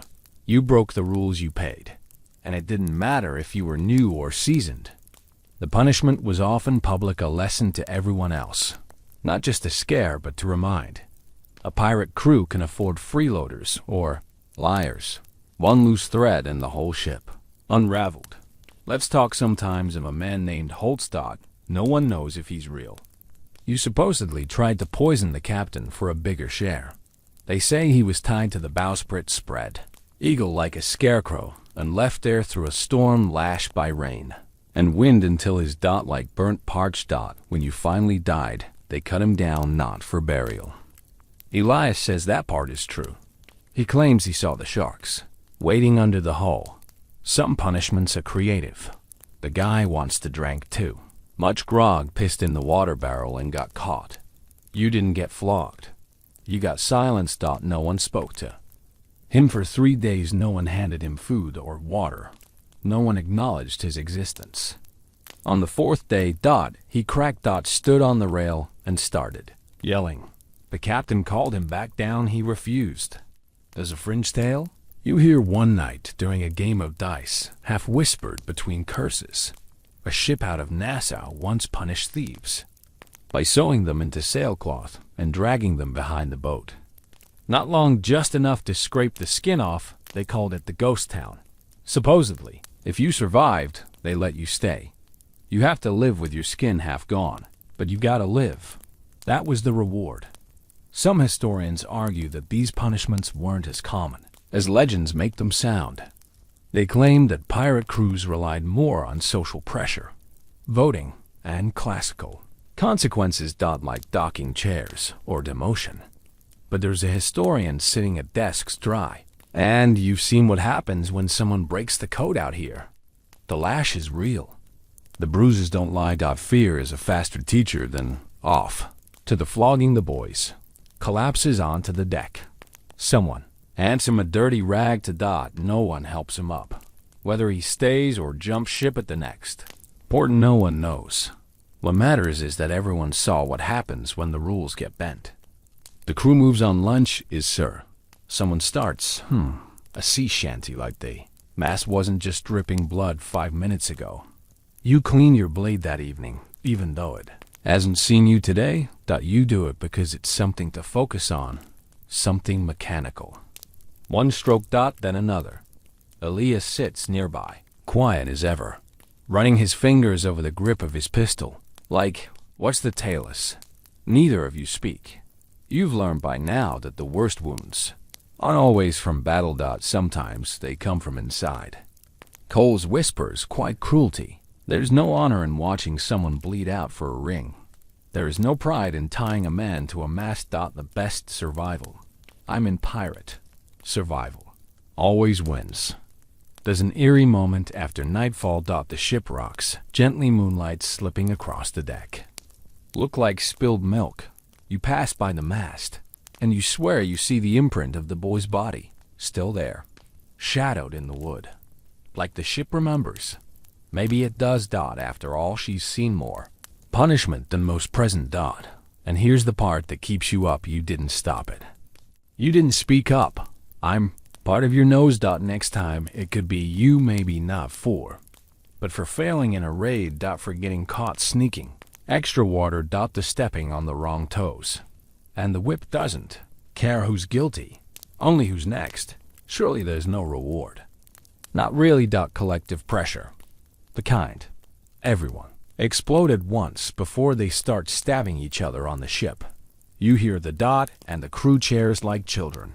who've been promised candy in a fist fight. The ship changes course, and suddenly, everyone starts preening, brushing knots from their beards, trying to bleach sweat stains from their shirts, and swapping out boots, full of seawater for ones that only smell mostly like. You can't help it. You're excited too. You haven't walked on stable ground in weeks. Your knees are forgotten how to function without sway. And the idea of land.real. With smells that aren't mold, and bilge. With food that doesn't crunch when it's not supposed to. That's enough to make you overlook the fact that half the crew is planning to drink until they forget their own names. The port in question is a crooked little place clinging to the edge of an unnamed island, all thatched roofs and bent palm trees. The harbor that looks like it was dug by a drunk god. There's one duck half a dozen shanty bars in a brothel that leans so hard to the left it looks like it's trying to escape itself. You talk mid-morning. By mid-afternoon, the crew has scattered into the town like rats onto a bread cart. The first punch gets thrown before you even make it down the gangplank. Two men fighting over who gets to disembark first. What ends up in the water? Laughing and bleeding from the nose. Everyone cheers. You step around them and follow Elias, who's already halfway down the dock, moving with the calm purpose of man who knows exactly where he buried his last stash of emergency. Poor days follow a certain pattern. Fight, gamble, regret. Not always in that order.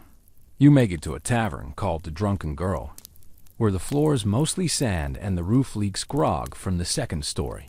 Inside, it's chaos. Tankards slam, dice clatter. A man in the corner is playing a hurdy-gurdy with such intensity you suspect he's exorcising demons. You get handed the drink that smells like it was strained through a cannonball. You drink it anyway. By your second cup, things get hazy. By your third, you've wrestled a man twice your size and won purely by sneezing mid-match and distracting him. Play a fourth, you've lost your boot in a dice game. Not the pair, just the left one. You don't even remember taking it off. Historically, pirate ports with melting pots of debauchery. Nassau, Port Royal, Tortuga, names whispered with equal parts dread and doubt.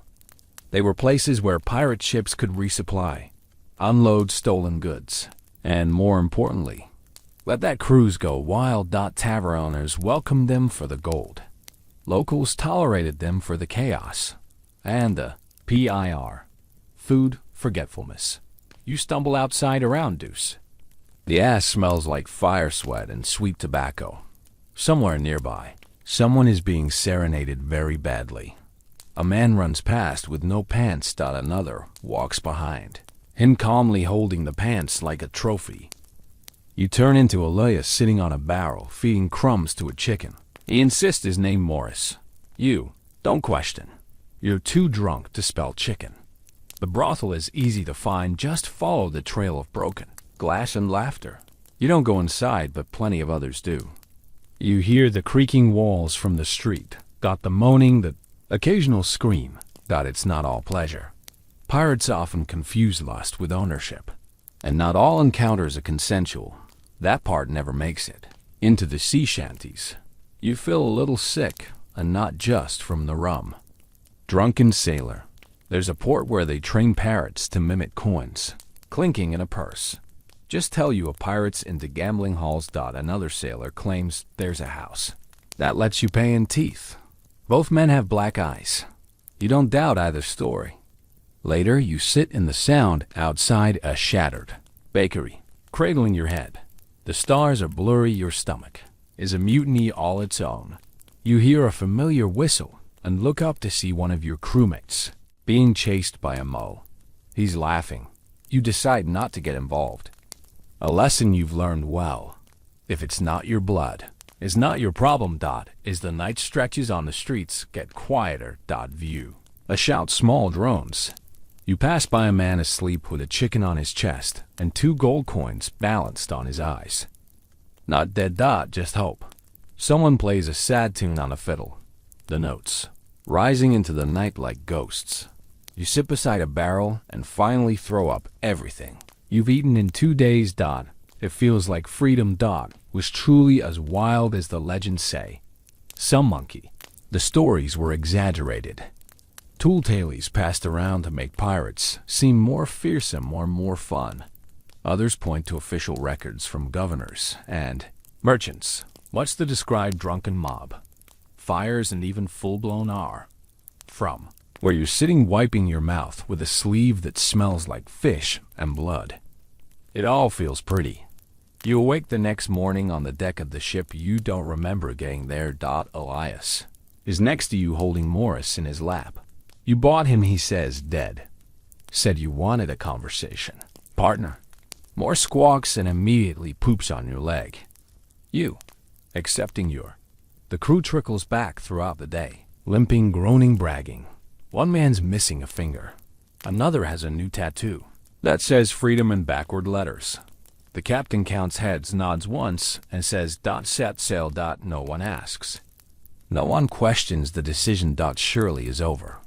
The sequels. Your whole lines with shaking hands and a pounding skull, knowing you won't see land again for weeks, maybe month. As the port fades behind you, someone starts singing. It's a slow song, not a cheerful one. A tune about death and Sultan. Lost gold. The crew joins in. You home alone, even though your throat feels raw. Morris flaps his wings and settles on a barrel. You're back at and somehow, despite the bruises and the hangover and the suspicious pain in your right knee, you already missed land. That's the word that got you here, right? Not freedom, not rebellion, not life on your own terms. Treasure. Shiny gold coins, glimmering necklaces, crowns from fallen kings, tucked into velvet line. You ever heard growing up, dangle that word in front of your face like bait on a hook. Now after months of all this cursed ship, turn off the blood and bruises, and chewing your own sleeve to stop your teeth from chattering through storms. You've realized a brutal truth. There is no treasure. Not the kind you imagined anyway. You're in the hold right now helping Elias sort through your latest haul. The big school. The sugar box seized 3 days ago. After a decent chase in an unimpressive fight. No one died. At least not on your side. And what did you risk your life for? Endless crescent of sugar, molasses, cotton, tobacco. A quiet warehouse on water. You dig through one crate looking for coins. Instead, your fingers sink into sacks of raw sugar, so fine it clings to your sweat like flour. With dying for definitely not. The quartermaster is grinning, dancing among the barrels, because this apparently is real. Treasure. Sugar fetch is a high price at the right port. Tobacco too. And can. We flipped for more rum and gunpowder than a pile of coins. You just stare at the sticky mess pulling in your boots and wonder what the hell you're doing with your life. Alex claps your shoulder. You wanted gold. This is gold, friend. White gold. Sweet gold you can eat. Historically, pirates rarely found the fabled chests of Spanish doubloons and cursed jewels that stories like to go on about. Most of the time, the loot was more barrels of food, tools, spices, medicine, things a pirate crew could use or sell quickly before they rotted. Gold was rare, and when it was found, it was often in the form of trade bullion or coin mixed in with other cargo. Once in a while, a ship would stumble upon something glittery enough to make the legends real, but those were the exceptions, not the rule. And even when you do find coins, the moment there is in your hands, every man on board becomes a little twitch, a little more watchful, a little more willing to slit a throat over a bad dice roll. Silver brings sharp tempers, gold brings murder. You've seen it happen twice already. Once over a gold necklace. It turned out to be brass. Once over a coin that vanished in the night, and later turned up in a boot. The wrong. The sugar. No. One fights over sugar. No one gets stabbed over dried figs or indigo powder. That's part of the appeal, you guessed. Say for cargo. Less stabbing, more board. And yet the crew still talks about buried treasure like it's real. There's always some guy with a whisper, I have a cash out in the keys sealed in iron. Black Sam Bellamy's hoard stashed in a cave only visible at low tide. Arachnia Tortug. Sink 30 chests of coin, and one of. You don't know if they believe it or if the story is just too good to let one man we you smell like he was born in a sold it for a bottle of rum and a kiss from a toothless brothel girl. Play music led to a cave full of golden idols and goblets tall as a man's thigh. You asked why he sold it, then maps of best to be poor and alive than rich and haunted. That's another thing you've noticed. The rich of the loot, the darker the stories. Everyone's heard of treasure with a cost. Chests that scream when opened. Gold melts. When ships the you chalk it up to too much rum and too many concussions. A part of you some salty sleep. Deprived part wonders. There's a debate among historians, too, about where the pirates actually buried treasure. The popular image of X marks the spot and skeletons guarding hoards. Comes mostly from books, not reality. Only a few documented cases exist, like the infamous Captain Kidd. You may or may not have buried a stash on Gardener's Island. Most pirates spent their loot fast. Booze women repair there was no point in saving, when tomorrow you might be. Are you floating in the sea with half your face gone? One of the gunners carries a scrap of oilskin with shaky writing and half a drawing. He says his father gave it to him. Says it leads to the treasure. The one everyone dreams about. No one believes. But no one laughs either. You help to hold the cargo up to the backwards. Stockton catalog. A few sacks burst covering the boards in suite. White dust. One pirate snorts a line of it as a joke and immediately chokes. The crew laughs so hard someone falls overboard. No. One jumps in to help. That night is the sun sinks and the barrels are tied down. You sit by the rail with Ilias and listen to the others sing about gold and women with ruby eyes. You think about how none of them ever seem to sing about tobacco or nutmeg. No one composes a sea shanty about dried oranges. And yet here you are, sailing from death to death for sugar.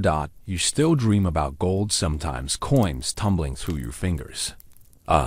Chest so full you can't see the bottom. You wake up with your hand closed tight, gripping nothing but splinters. Here's a strange little. Some pirates were paid in goods instead of coin. A barrel of molasses here, a bolt of silk there. Play tray those items in port like merchants, walking stolen tea for a sword or an old map. That makes you laugh a little. Pirates playing shopkin. Play shopkeeper. You guess everyone's got bills to pay. Glance at the horizon. Dark and wide and endless. And maybe the real treasure is just surviving long. Enough to spend anything at all. Or maybe the real treasure is an orange that hasn't turned to mush. Or dry pair of boots. Definitely not the boots. It starts with a woman's voice. Shouting over the wind. Not a scream, not a shad. Command in a language you can't place. First, you think it's your own. Captain, shouting orders from behind you. But when you turn, you see another ship low and sleek sails, dark as storm clouds moving like being pulled by something angry and hungry beneath. The waves. And standing on the forks of arms folded chimney is a woman. Not some tavern lass dragged along for luck. No, she's the captain. Crew mutters. Elias whistles low. And Bonnie's colors. Coughing or half in fair. Well, maybe Mary reads. Either way, we're in for it. You've heard the names before. Whispers of women who fought fiercer than any man. Who dressed like devils. And do you like them? You would assume those stories were mostly. Turns out the standing 30. Feet away, armed to the teeth, and staring down your entire ship like they're picking out which part to. The captain doesn't lower the Jolly Roger. That would be instead. Equals for a par. Harassing risky, but sometimes necessary when the other side looks like it knows what it's doing, and worse. A rowboat is lowered. You're chosen to row. Straight into a ship. Play captain. By a legend. You keep your head low as you cross the water. Up. Close their ship is different from yours. SL or maintain. Less vomit stained for one thing. There's a strange sense of order. The ropes are clean, the deck is scrub. The crew, mostly women, put a some with swords, longer than your leg. One with a pair of pistols slung across her chest like they are part of her rib. You're rushed aboard and brought before the captain. Her name's not an N. Wilmar. She tells you to call her Maud. Just Maud. Her eyes are bright green and colder than seawater on a winter morning. How hot is huge. Ridiculously huge. You wonder if she wears it to keep the sky from falling on her. The police. Efficient. She wants part of your last hole. She knows what you took. She knows where you took it from. She even knows how many barrels of molasses you brought aboard. No one asks. Our spies probably import. Doesn't matter. She offers a 50-50, or she takes all of it by. Your captain wisely accept. He knows a losing hand when he sees one. From the twitch of Mold's fingers near her pistol, he knows she'd enjoy making him regret saying no. The deal is struck. No shots fired. No. Blood spill. That's rare than buried gold. Back on your ship, the mood is. Some are angry at the split. Others. Relieved. You, though, you're fastened. Because you assume this was a man's world. Bruce world. A place where women only existed as myths or victims. Background noise. But that's not the full truth. You've just met one of the exceptions. And out here, exceptions make the rules. Historically, female pirates were, but very real. Anne Bonny and Mary Read, with the most infamous play something for dressing as men in battle, wielding pistols and reportedly fighting harder than anyone else aboard. Chinks, a Chinese pirate queen, come on to the fleet of hundreds of ships in enforce district code that included instant execution for disobedience. These wet mascots, these were lead. Tara makers rule break, and occasionally survival stories, dressed in lace and steel. There's a superstition among sailors that women on ships bring bad luck. Play, stir up storms, and drive men mad. You've heard that one plenty. You've also heard the oldest sailors claim that seeing a woman aboard means that she will soon take someone. But now you're wondering if that's just old fear talking. Captain Moore didn't look like bad. She looks like order. Danger. Like exactly the kind of person who survives out here.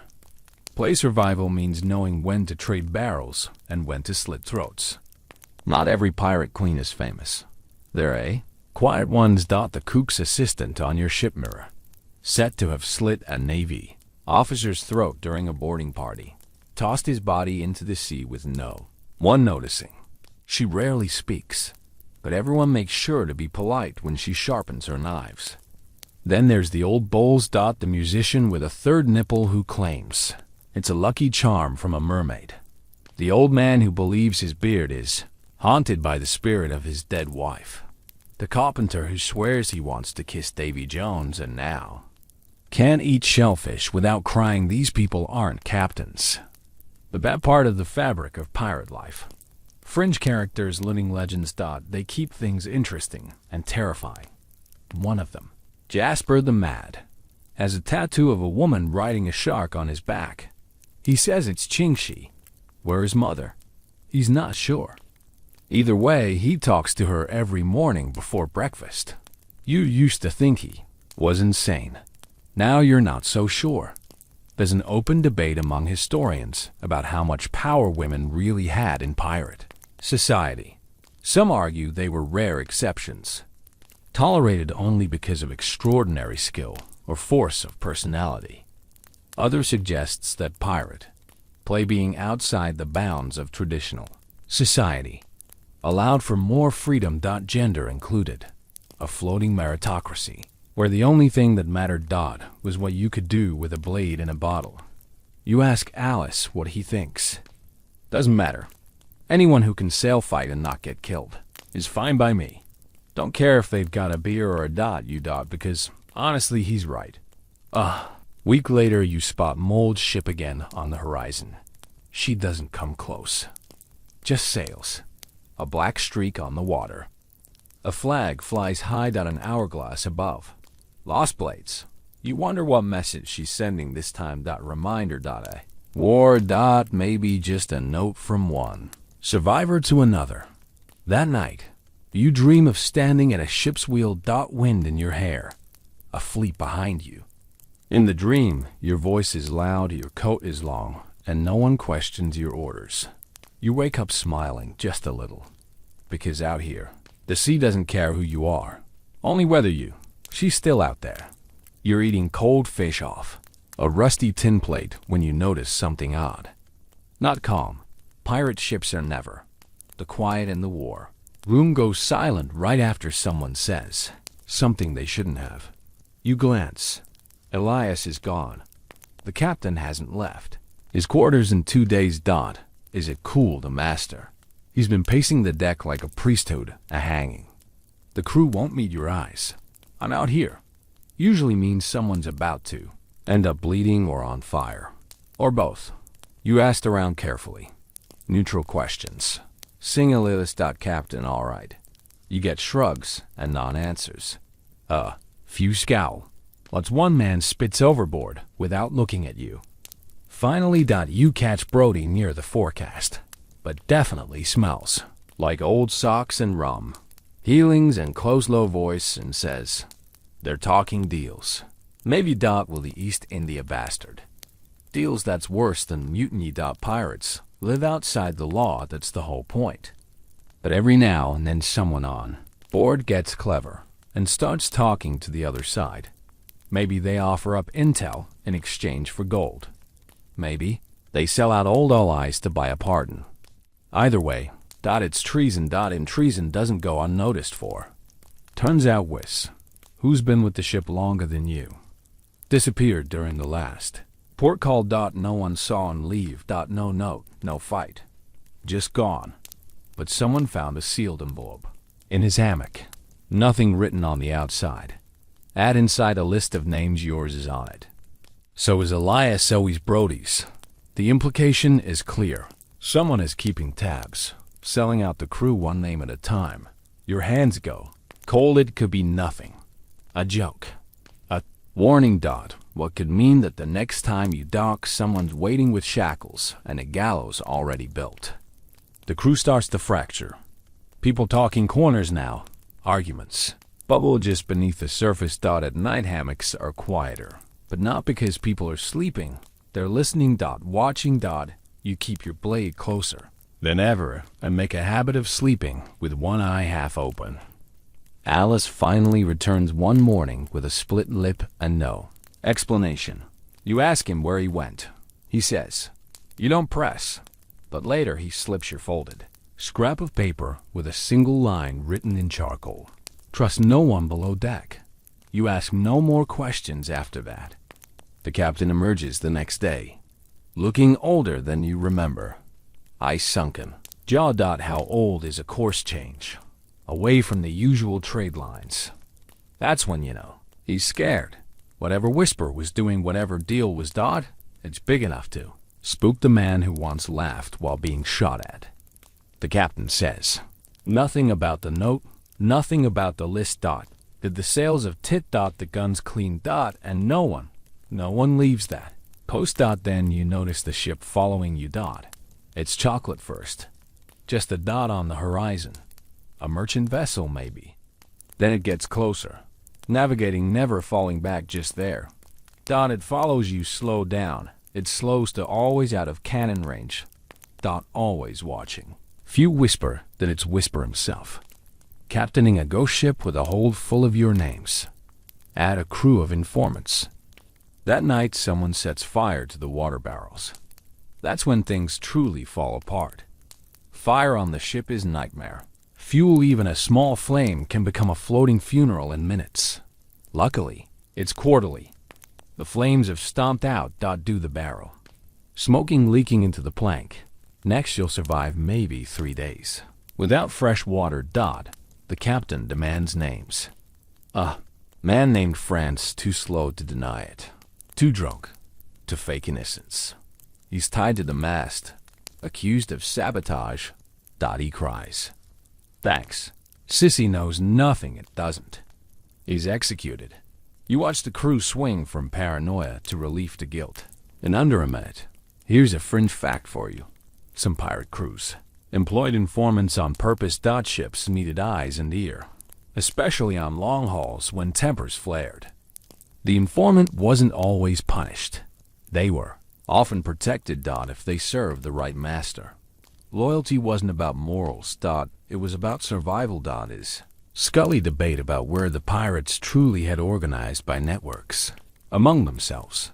What whether betrayal was just part of the job description. Some records suggest pirates worked with local officials to tip off approaching Navy patrols. Others paint pirates as chaotic, isolated bands with no interest in long games. Your ship feels like both at once wild and calculated, loyal and suspicious. A floating contradiction. You begin to suspect everyone. Even a Brody. You trust no one with your food, your weapons, your secrets. You have a little mark into the wall beside your hammock each morning. A tally of how many days you've stayed off the list. So far, you're up to 4, and someone scratches. A mark through your third tally. Just one clean line. The next morning, anew. Sailor is missing. No splash was heard. No note was left. His hammock hangs empty, swinging gently, as if someone climbed out and never came back. The sea looks cow, but you know better. The ship behind you is gone now, vanished. Sometime during the night. Maybe they turned back. Maybe. They were never real to begin with. But the damage is done. No one trusts anyone. I need a place like this. That's a kind of slow poison. You can't bleed out. You sit on the deck, sleepless sword in your lap, watching the waves for signs of movement. The last joins you, but doesn't speak. The silence between you is the only language that makes sense now. Behind you, someone coughs in the dark. Talk to someone else matters. About seeing a light on the water. You grip your blade tight. You don't know who sold out the crew. You don't know who will be next. But one thing is certain. This ship is sinking from the inside. The first cannonball comes without warning. No flag, no distant shout, no glimpse of sails. Just a thunderclap of sound. A column of water erupting 10 feet off. The port bow. Naval ship. Men scramble or disabar. Ropes a hold and tied without thinking. You've drilled for this, you fear. The drills aren't battle. Nothing about this feels like. You see it now, slicing through the morning fog like a blade. A white-tailed warship, the flag of a king snapping above. Its deck. It's bigger than you. You can practically hear the polished brass and starch in its sail. And it's coming for you like it knows your name. This is the worst case scenario. Not just because they outgun you, but because they hate you. The Navy doesn't see pirates as criminals. They see you as a disease, something to be eradicated. You've burned. Their ship, stolen their goods, humiliated their officers. This isn't about justice. It's about revenge. The captain bellows for speed. You and Elias scramble to the rigging hands roar. As you wholesale, the ship groans as it leans into the wind, like even the planks know what's coming. Another cannon fires. This one closer. The splash coats you in sea spray. You don't look back. Looking back wastes time. Looking. No matter how fast you move, the Navy is faster. The hull cuts the water clean. The gun is fire and organized rhythm. Boom, boom, boom. A deadly heartbeat. One shot raises the stern, sending wood. Shrapnel flying. You hit the deck, hard, arms over your head. When you rise, the world is louder and smaller and spinning. The next order comes. Ready the guns. You've got fewer cannons, half your powder is damp. And one of the gunners has been blind in one eye since a drunken mishap involving grog and a torch. You're not helpful, but you move anyway. That's what battle does. Makes you move even when hope's already abandoned ship. The first pirate shot misses. The second hits. A lucky strike, one of the enemy's sails tears, flapping like a wounded bird. The crew cheers, but it's short-lived. The Navy fires back with a full broadside. You feel the impact in your teeth. The ship rocks like it's trying to throw you off. A chunk of railing explodes. Someone screams.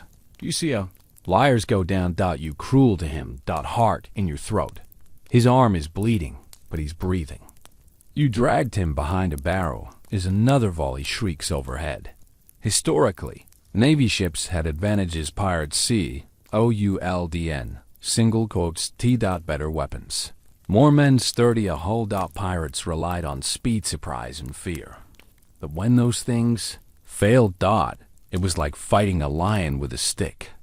Especially in later years, as piracy became more of a hunted practice and less of a tolerated nuisance. Government support resources into chasing and exterminating crews like yours. And some naval officers made it personal. There's no romance here. Don't have a tricks, just brute for. The two ships circle each other like animals, teeth, bad blood in the water. Your captain tries to outmaneuver them using every tricky. No sudden turns, fake retreats, surprise broadsides. They've seen it all before. Bounce every trick with a wall of iron and fire. And then they close the gap.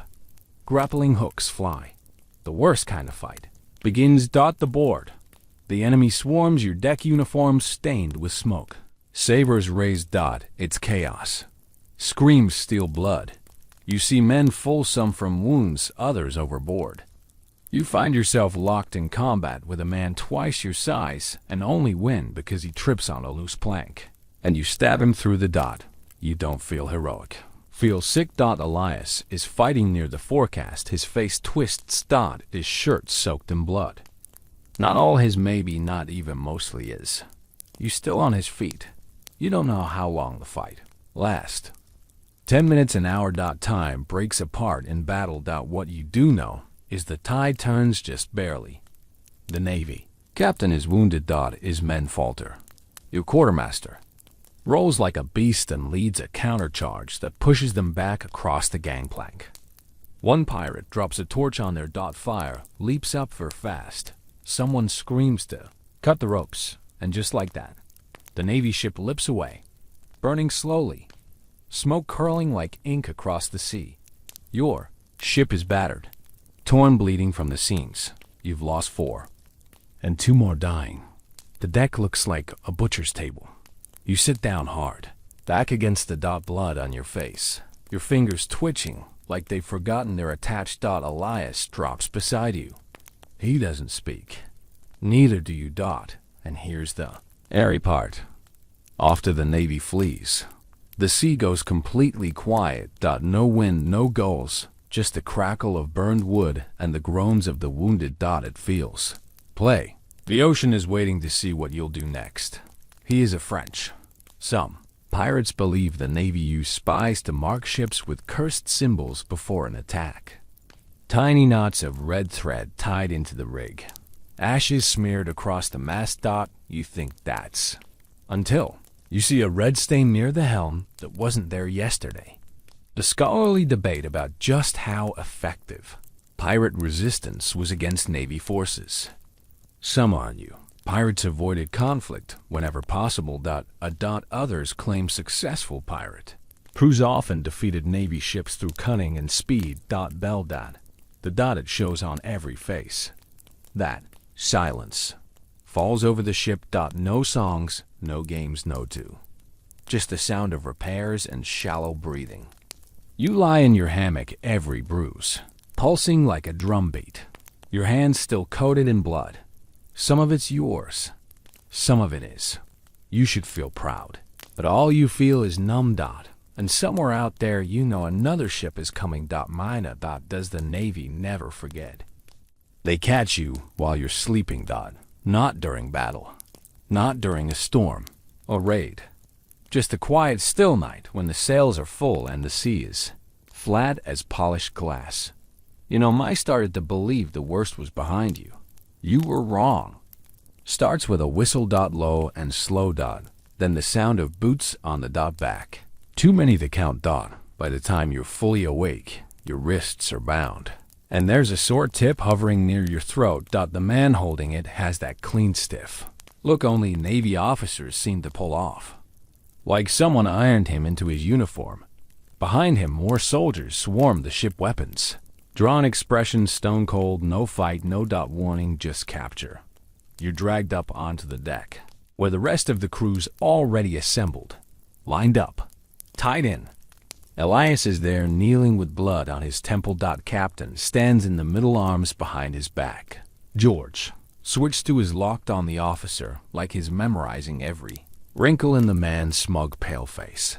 A trap. Corset was the list. The ship that trailed you for days.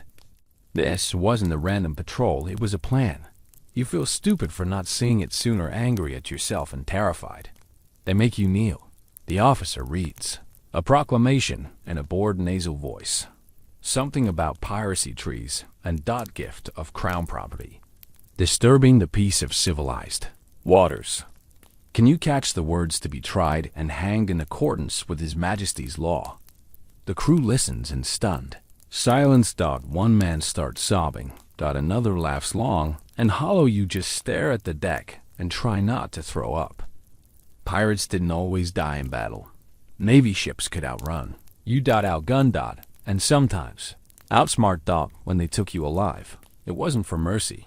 It was for the theater. Public trials. Public hangings. A reminder to everyone watching that the crown had. How many knew how to use them? You're loaded into a Navy brig the size of a merchant outhouse. Twice as filthy. Play crime. You in with 10. Other men shoulder to shoulder, ankles chained are thick with sweat and piss. No windows, no airflow. The stink of fear. The next few days passed like molasses. Time slows, then stop. Then starts. Crawling back. You sleep in bursts, hunched over your knees. You eat hard. That tastes like sawdust and iron.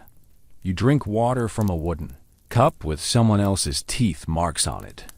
You tried to speak to Elias, but they've separated. You. Everyone looks the same in the dark, tired brew. What is haunted? There's a rumor spreading the boycotts, the rumor spreading the Navy's taking you to Port Royal, the big one. Gallows tall enough to be seen from the sea. They like to hang pirates in batches there. Makes it better crowds. You hear someone say they want to hang 6 men in a row and left the bodies up for days. Keeps the birds away. You ask the man beside you how long the trip will take. 2. Long for the lucky ones. That's not long enough for the rest. You try to remember every step that led here. Press ganged onto a ship. Flogged for nothing, starved. Betrayed. And somewhere in. You became something worse. A pirate. A thing to be caught. Displayed. Like a butcher's prize. You think of the townsfolk will come to watch. Parents holding up their kids to get a better view of your neck, snapping like dry wood. You think of Elias, of Brody, of the boy who was flogged for stealing a ring. You wonder how many of them will make it to the trial. You wonder if you even want to. He's a strange little fact. Some pirates, when captured, confess to crimes they haven't committed. Just to sound more impressive. They wanted to go down in history. Play. You remember this? Legends instead of losers. Others. They were just passengers forced aboard. Some even were passengers. Didn't matter. If you were caught on a pirate ship, you were guilty by proximity. One night a guard stops at your cell and mutt. You've got a visit. Powdered wig and ink. Stained fingers waits with a stack of papers. He's a scribe. What's your appointment? Your confession. He's offering a deal. Consultative. Cooperate. Name names. And maybe, just maybe, you get to stay of execution. Maybe even a pardon. You stare at him for a long moment. Then you smile and ask, got any oranges? He does not find that funny. The scholarly debate about how many pirates actually went to trial and how many were just executed on the spot. Some sources say trials were mostly for show, foregone conclusions with scripted outcomes. Other suggestion, pirates were granted clemency if they turned informer, or agree to hunt other pirates. You don't know which version is true. You're not sure it matters anymore. The ship rocks hard one night. Bad weather. Maybe. A few gods stumble. One drops a ring of keys near your cell, and for one impossible second the world holds its breath. But no one moves, not you, not the others. You're all too tired, too broken. Even freedom doesn't look like salvation anymore. Just a longer delay. Spend the rest of the night staring at the ceiling, which is just black wood and dripping condensation. Every creak sounds like a noose tightening. Every splash sounds like a final. The next morning, you see land and beyond. The gallows. The docks of port. Royal smell like brine and rot and something faintly metal. Maybe blood. Maybe just the iron chains locked around your wrists. You're marched off the ship with the rest of the captured crew, single file boots dragging, monocles clinking in rhythm, like some perverse sea shanty. The townspeople are already lining the streets. Some spit, some staff. A few actually cheer. You can't tell which is worse. Port Royal was once the most wicked place in the New World. Pirate haven. A paradise of sin and rum and poorly made decisions. But now is the crown's gleaming example of order. Cleaned up smooth. Purge of its pirate soul and replaced with gallows. Lawmen and preachers who speak with the same authority as cannon fire. You feel it immediately. That smug, suffocating sense of righteousness. The kind that doesn't just want you dead. You're told your trial is scheduled for the next morning. Quick and efficient. They don't want pirates rotting in their cells. They want them swinging in the sun. You've heard the phrase before. The king's justice waits for no man. Especially not one who's already been judged by the color of his sails. That night you and Elias sit against the wall silent at first. Then he says, you think they'll let us say anything before. You shrug probably. A few words. Play some dramatic gesture. Something to remind the crowd that you're not just meat. The last nod's like, that's enough. Then he slow and bitter. I always thought I'd die at sea. Not on a stage. You don't know what to say. Neither of you sleeps. The trial is more of a performance than anything else. The courtrooms pack. Journalists, locals, offices in spotless uniforms. Call your names. One by one, each of you gets the same treatment. Charges read aloud like scripture. A quick note from the magistrate. Light. And then a moment to plead. You say not guilty. Just to say. So do most of the others. One man screams that he was never a pirate. That he was kidnapped and forced to scrub. No one believes him. The judge doesn't even blink. The prosecution reads a list of your crimes, some true, some exaggerated. Samuel pretty sure. Someone else didn't hire. There's no jury. Just a gavel to Jude. And a sentence, already waiting behind his teeth. Glance at the crowd and see no. Just curiosity. Hunger I want to. They came for blood in day. Historically, pirate trials were public events. What's part deterrent, part entertainment. Record show gallows packed with spectators. Children eating. Sugar fruit is men's one. Sometimes ministers were brought in to pray with the condemned. Other times, convicted pirates were forced to read pre-written confessions, rehearsed like actors before an execution. And then there was a refuge, who used their final moment to. What's the crown and everyone within earshot. Your sentence before noon. Guilty of piracy, theft, assault on offices of the crown, and lawful seizure of cargo. And generally wicked behavior unbecoming of a subject of his majesty. The phrase makes you the god. Execution is scheduled for the following morning fast. Efficient and publicly posted. You get one last meal. Bread, cheese, something pretending to be stew. Elias offers you half of his. You don't ask why. You just eat in silence, savoring every bite like it's worth more than gold. That night, a minister visit. Yourself. A small man with a huge book and watery eyes. Yes, if you'd like to pray. The last tells him to go bug himself with a crucifix. The man leaves. You almost laugh. Again. Then the last turns to you and asks. You think it was worth it? And the answer should be, no. It should be no. The part of you hesitates. You think of the open sea, the freedom, the wild. The laughter on the deck under a blood. Orange sky. The wind in your face as you cut through the waves like a blade. The moments when for just a second you were more than you'd ever been on land. But then you think of the blood.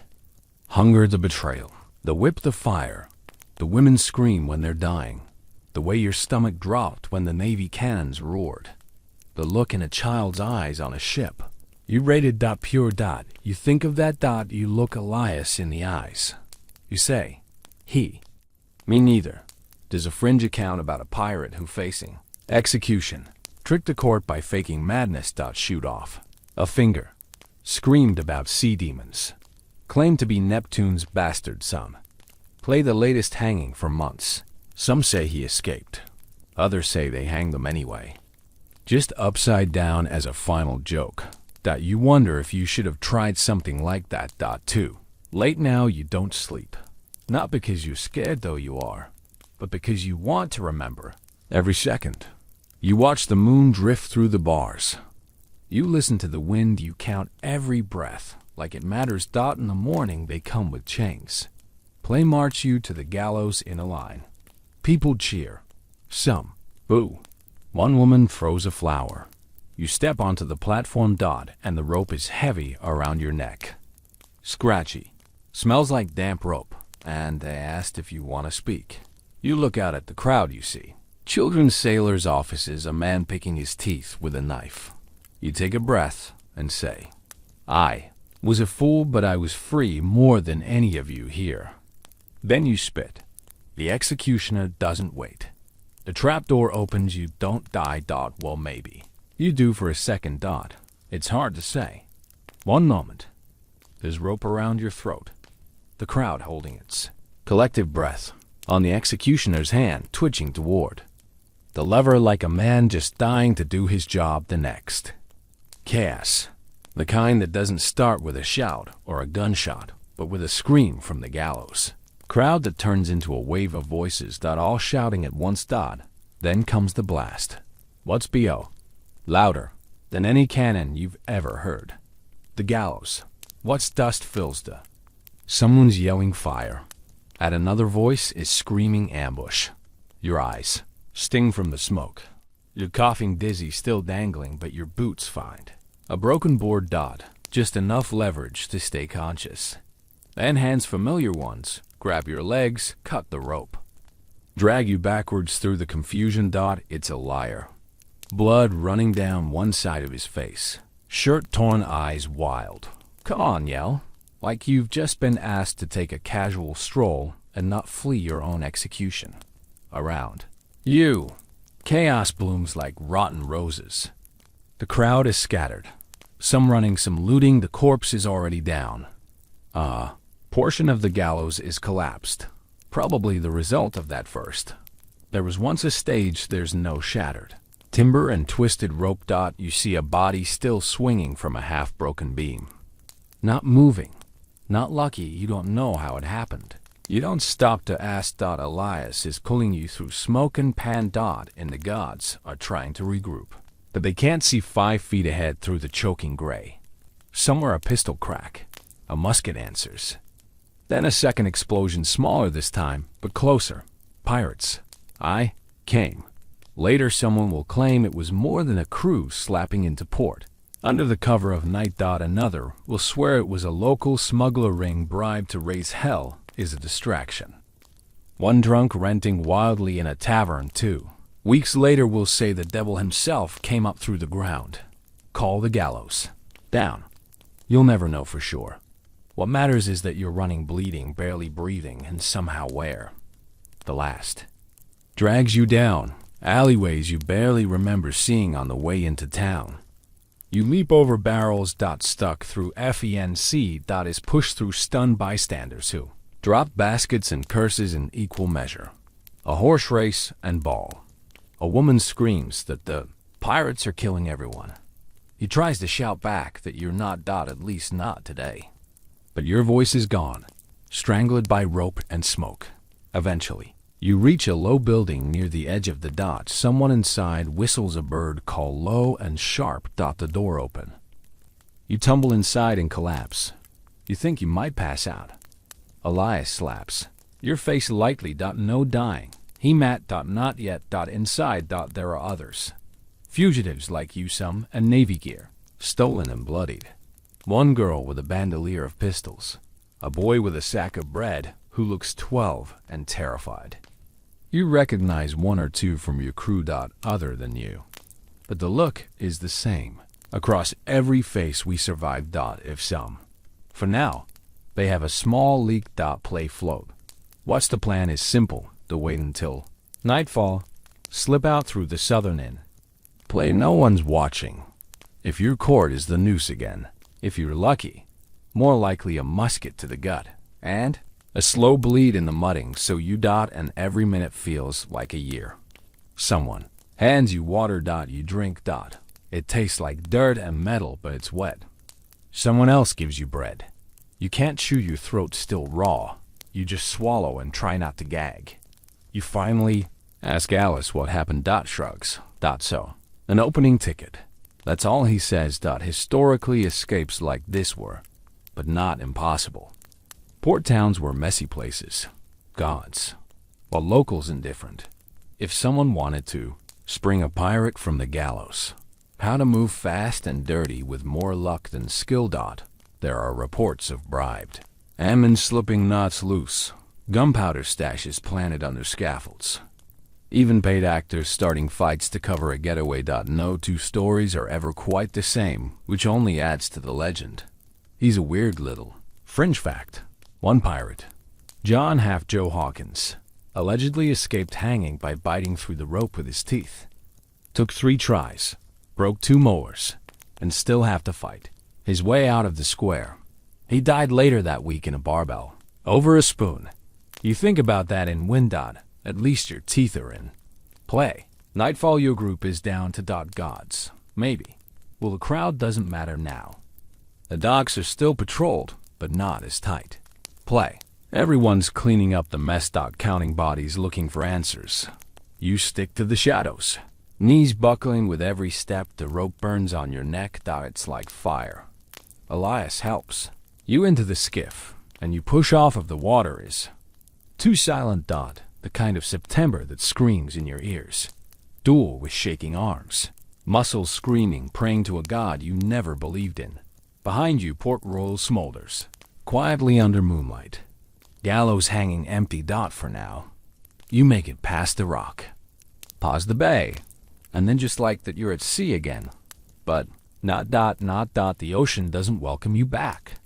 Sullen host allowing an unwanted guest to sleep on its floorboards.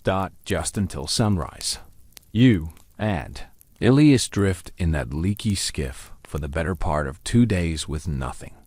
Put a sack of moldy heart. Make a flask of brackish water. On the occasional goal that swoops overhead like it's considering pecking your eyes out. You take turns rowing and bail. Elias. Books that you've officially on the worst bar experience in the Caribbean. You try to laugh. Comes out to. Your throat still burns from the gallows rope. There's no plan. No destination. Just water and sky and that distant sound in your ears. That might be the wind. Will your heart beat slowly unraveling. By the 3rd day, the sun is relentless. The drills into your scalp like it's trying to find your thoughts. The salt crust on your skin. Your lips split. You start seeing things. Sail on the horizon, a ship's bell. Elias telling a joke that turns into a hymn. You sleep in minutes, half aware. When I open, hands still clutching a knife out of habit. Not fear. You're past fear now. What's left is reflux. On the 4th day, a ship appears. Real. This time low in the water. Fast, no colors flying.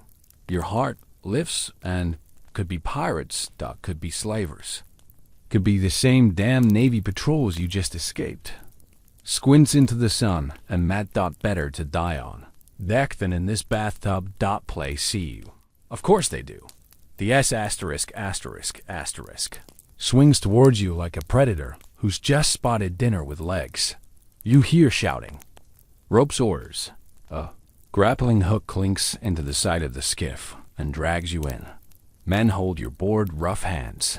Sharp eyes, one pokes you in the ribs. You Flynn. Launch. He. Then a voice you recognize is, drop that one. He's with me. Of course. It's sheer exhaustion. Coat. Dark boots. Polish. Hat. Even more ridiculous than you remember. Her expression doesn't change. Not war. Not surprise, just calculation. What happened to the gallows, she asked. You swallow. Didn't take. Lucky. You. They feed you. Let you collapse in a real beer over a hammock, technically. But it feels like heaven. For a while, all you do is sleep and wake and sleep again. Elias tells the story of your escape over and over, each time with more flair. You don't correct him, you're too tired to be humble. Eventually, Maud invites you to her quarters. It's not fancy. Play, just charts knives. Bottle of something aged in amber. She pulls 2 fingers into a tin cup and slides it to you without a word. You drink it without asking what it is. It burns the pain out of your throat for the first time in days. You too, she says, gesturing to you and Illa, have a choice. Elias just groans. I can drop you at Tordug. You've got. And I prefer a crew. I've stared at a news and come back swinging. Tempting. A ship. A job. A second life. Not much to think about, really. But part of your wonders. What's the point? You've been up here. You've starved, have fought. Bled, killed we. You've seen men gutted for lies and hanged for truth. You've buried friends, betrayed strangers. You've lived a life most people fear in stories, and you barely lived through it. Do you go back? Do you start over? Would you? That night you sit on the deck alone. The sea stretched out like a road. You can't decide to walk down again. The moon is full, they are cool behind. You. Maud's crew sings quietly, not drunk, not wild, just. The steady alive sits beside you. You smell like salt and rum and whatever bruised herbs they use as soap on this. Boat. So he says, what do we do now? You shrug. The same thing we've always done. Which is what? And you say, keep not dying. That gets a real. A tired one, but real. Historically, some pirates did get second chances. Pardons. New ships. New names. Somerton to see some retired quietly. Others couldn't stay away and died, trying to relive their old glories. The cycle never really ended. You just move forward. Is a fringe story about a pirate who faked his make a port. Royal. Married a widow in Barbados. And spend the rest of his life baking bread. Another tale. Tales of a woman captain who sailed under a new name for 20 more years before vanishing with her entire crew. Go into a fog. Legends. Half-truths. You wonder which version you're stepping into now. No. Ceremony. No welcome speech. Just a new ham. A fresh blade and a nod. That's how it works. You're part of the ship. Now again. But you're not the same. And the sea, as always, is watching. You start calling it the quiet life. Bone in your head. I don't, even with the sort of bitter sarcasm that comes from surviving things that should have killed you twice over. Life aboard Maud. Ship isn't easy, but it's a long way from the chaos of your last crew. There's no whip. Back echoing off the master. No gambling brawls that end in blood. No. Stench of rock beneath the mood runs a tight ship built on rules and respect. And you almost don't know what to do with that. Your new job is maintenance. What's rope sails? Wood patches. Things you can do quietly away from most people. Elias is still there. Of course. Now the ship's unofficial quartermaster. Though he insists his real job is supervising rum allocation and moral support. The crew likes him. The weary of you at first. You're the one who saw the inside of a Navy gallows and walked away. That makes people nervous. Superstitious. Eventually the stares fade. Replaced by something else. Call shed meals. It's not trust, not yet. But it's close. Weeks. Past 10 months. You ate a few ships. There's nothing big. Mode prefers targets with minimal resistance. Small. Merchant privateers. We get too bold. The goal isn't gold. It's survival. Po. Medicine. She avoids. Navy patrols cut deals in hidden cove straits, with locals who don't care what flag you fly as long as you. It's less adventure and more logistics. I'm alive. What night do you dock in a tiny port on an unmarked island? Just huts a dock and a man who sells. Run by the barrel. Is your first chance in. What's the stand on land? Your legs feel like jelly. You nearly fall on your face, and the last laugh so hard he drops his pipe in the sand. You wander into the village and buy a sweet orange with a copper coin. You eat it slowly, sitting on a crate juice, dripping down your chin. What's the best thing you've ever tasted? Historically, most pirates didn't die in battle. They died from disease, starvation, infection. Even successful crews often met their end from a scratch that went septic or a rat bite that turned fever. You think of all the ways you could have died: hanging, drowning, fire, gunshot, betrayed. You wonder how many more are waiting. Multiples of meeting on deck that night. A vote. She's got word of a potential prize. A treasure ship out of Havana. Heavy with silver. Bound for the Spanish Main. Big risk, big reward. Everyone gets a say. Yes. Not because you care about the silver, but because part of you wants to feel alive again. Do you remember what it was like to grip a blade with purpose? The rate is. The ship is guarded. Not by soldiers, but mercenaries, hardened men with cruel smiles and no fear. You take one down by tackling him into the hold. The two of you rolling through gunpowder barrels and broken crescent. You don't remember the killing blow, just blood screaming. And then still. In the end, you win. You take the ship, you get the silver. But you lose 4 men. One of them is Eli. Shot through the gut while covering your retreat. You dragged him to the deck screaming for help, but you know, you still owe me for that orange. Then. No final speech, no last breath sighing through poetic lips. Just you bury him at sea with the others. Mode says a few words. You say nothing. You can't. Your throat is closed. Your eyes are dry. And everything inside you feels like it's caving in. That night, you sit at the bar with Elias, his pipe in your hand. It doesn't light anymore. You keep it anyway. There's an old belief that if you die at sea, your soul stays with the ship. You're not sure if it's true, but you swear you hear his laugh sometimes, when the wind is just right. Here's a final strange fact. One pirate captain, after losing his entire crew in a storm, sailed alone for 2 years, talking to ghosts. People called him mad. Sometimes madness is just grief wearing a different coat. You stay aboard more ship for another year. You get stronger, quieter. More respect.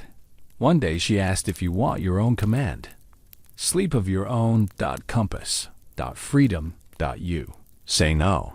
But because you finally learned that. Put freedom isn't found at the helm of a ship. Is found in surviving long enough to choose what happens next. Eventually, you dock in an island, far from any Navy patrol. Far from ports that whisper your name. You disembark. Mode watches. Without question. She knows. Watson says, "Don't die, stupid. You promise you'll try." You live in a hut near the water. Now you fix boats. Tell stories, eat fruit. Sometimes someone asks about the rope scar on your neck. It's from when I tried to kiss a Navy girl. That usually gets a laugh. At night, you walk the beach. The sequel's like always. But this time, you don't answer. You've had your fill. Is the story of your horrible, cursed, sweaty, seasick, Lade's god life as a pirate, law in battle or on the gallows. You died and came back and kept moving one splinter day at a time, which in pirate terms is the same thing. So if you're still awake, congrats. You just lived through something most people wouldn't survive. 10 minutes of . If your pillow now feel . extra soft, that's because you've earned it. Now, close your eyes, breathe in deep.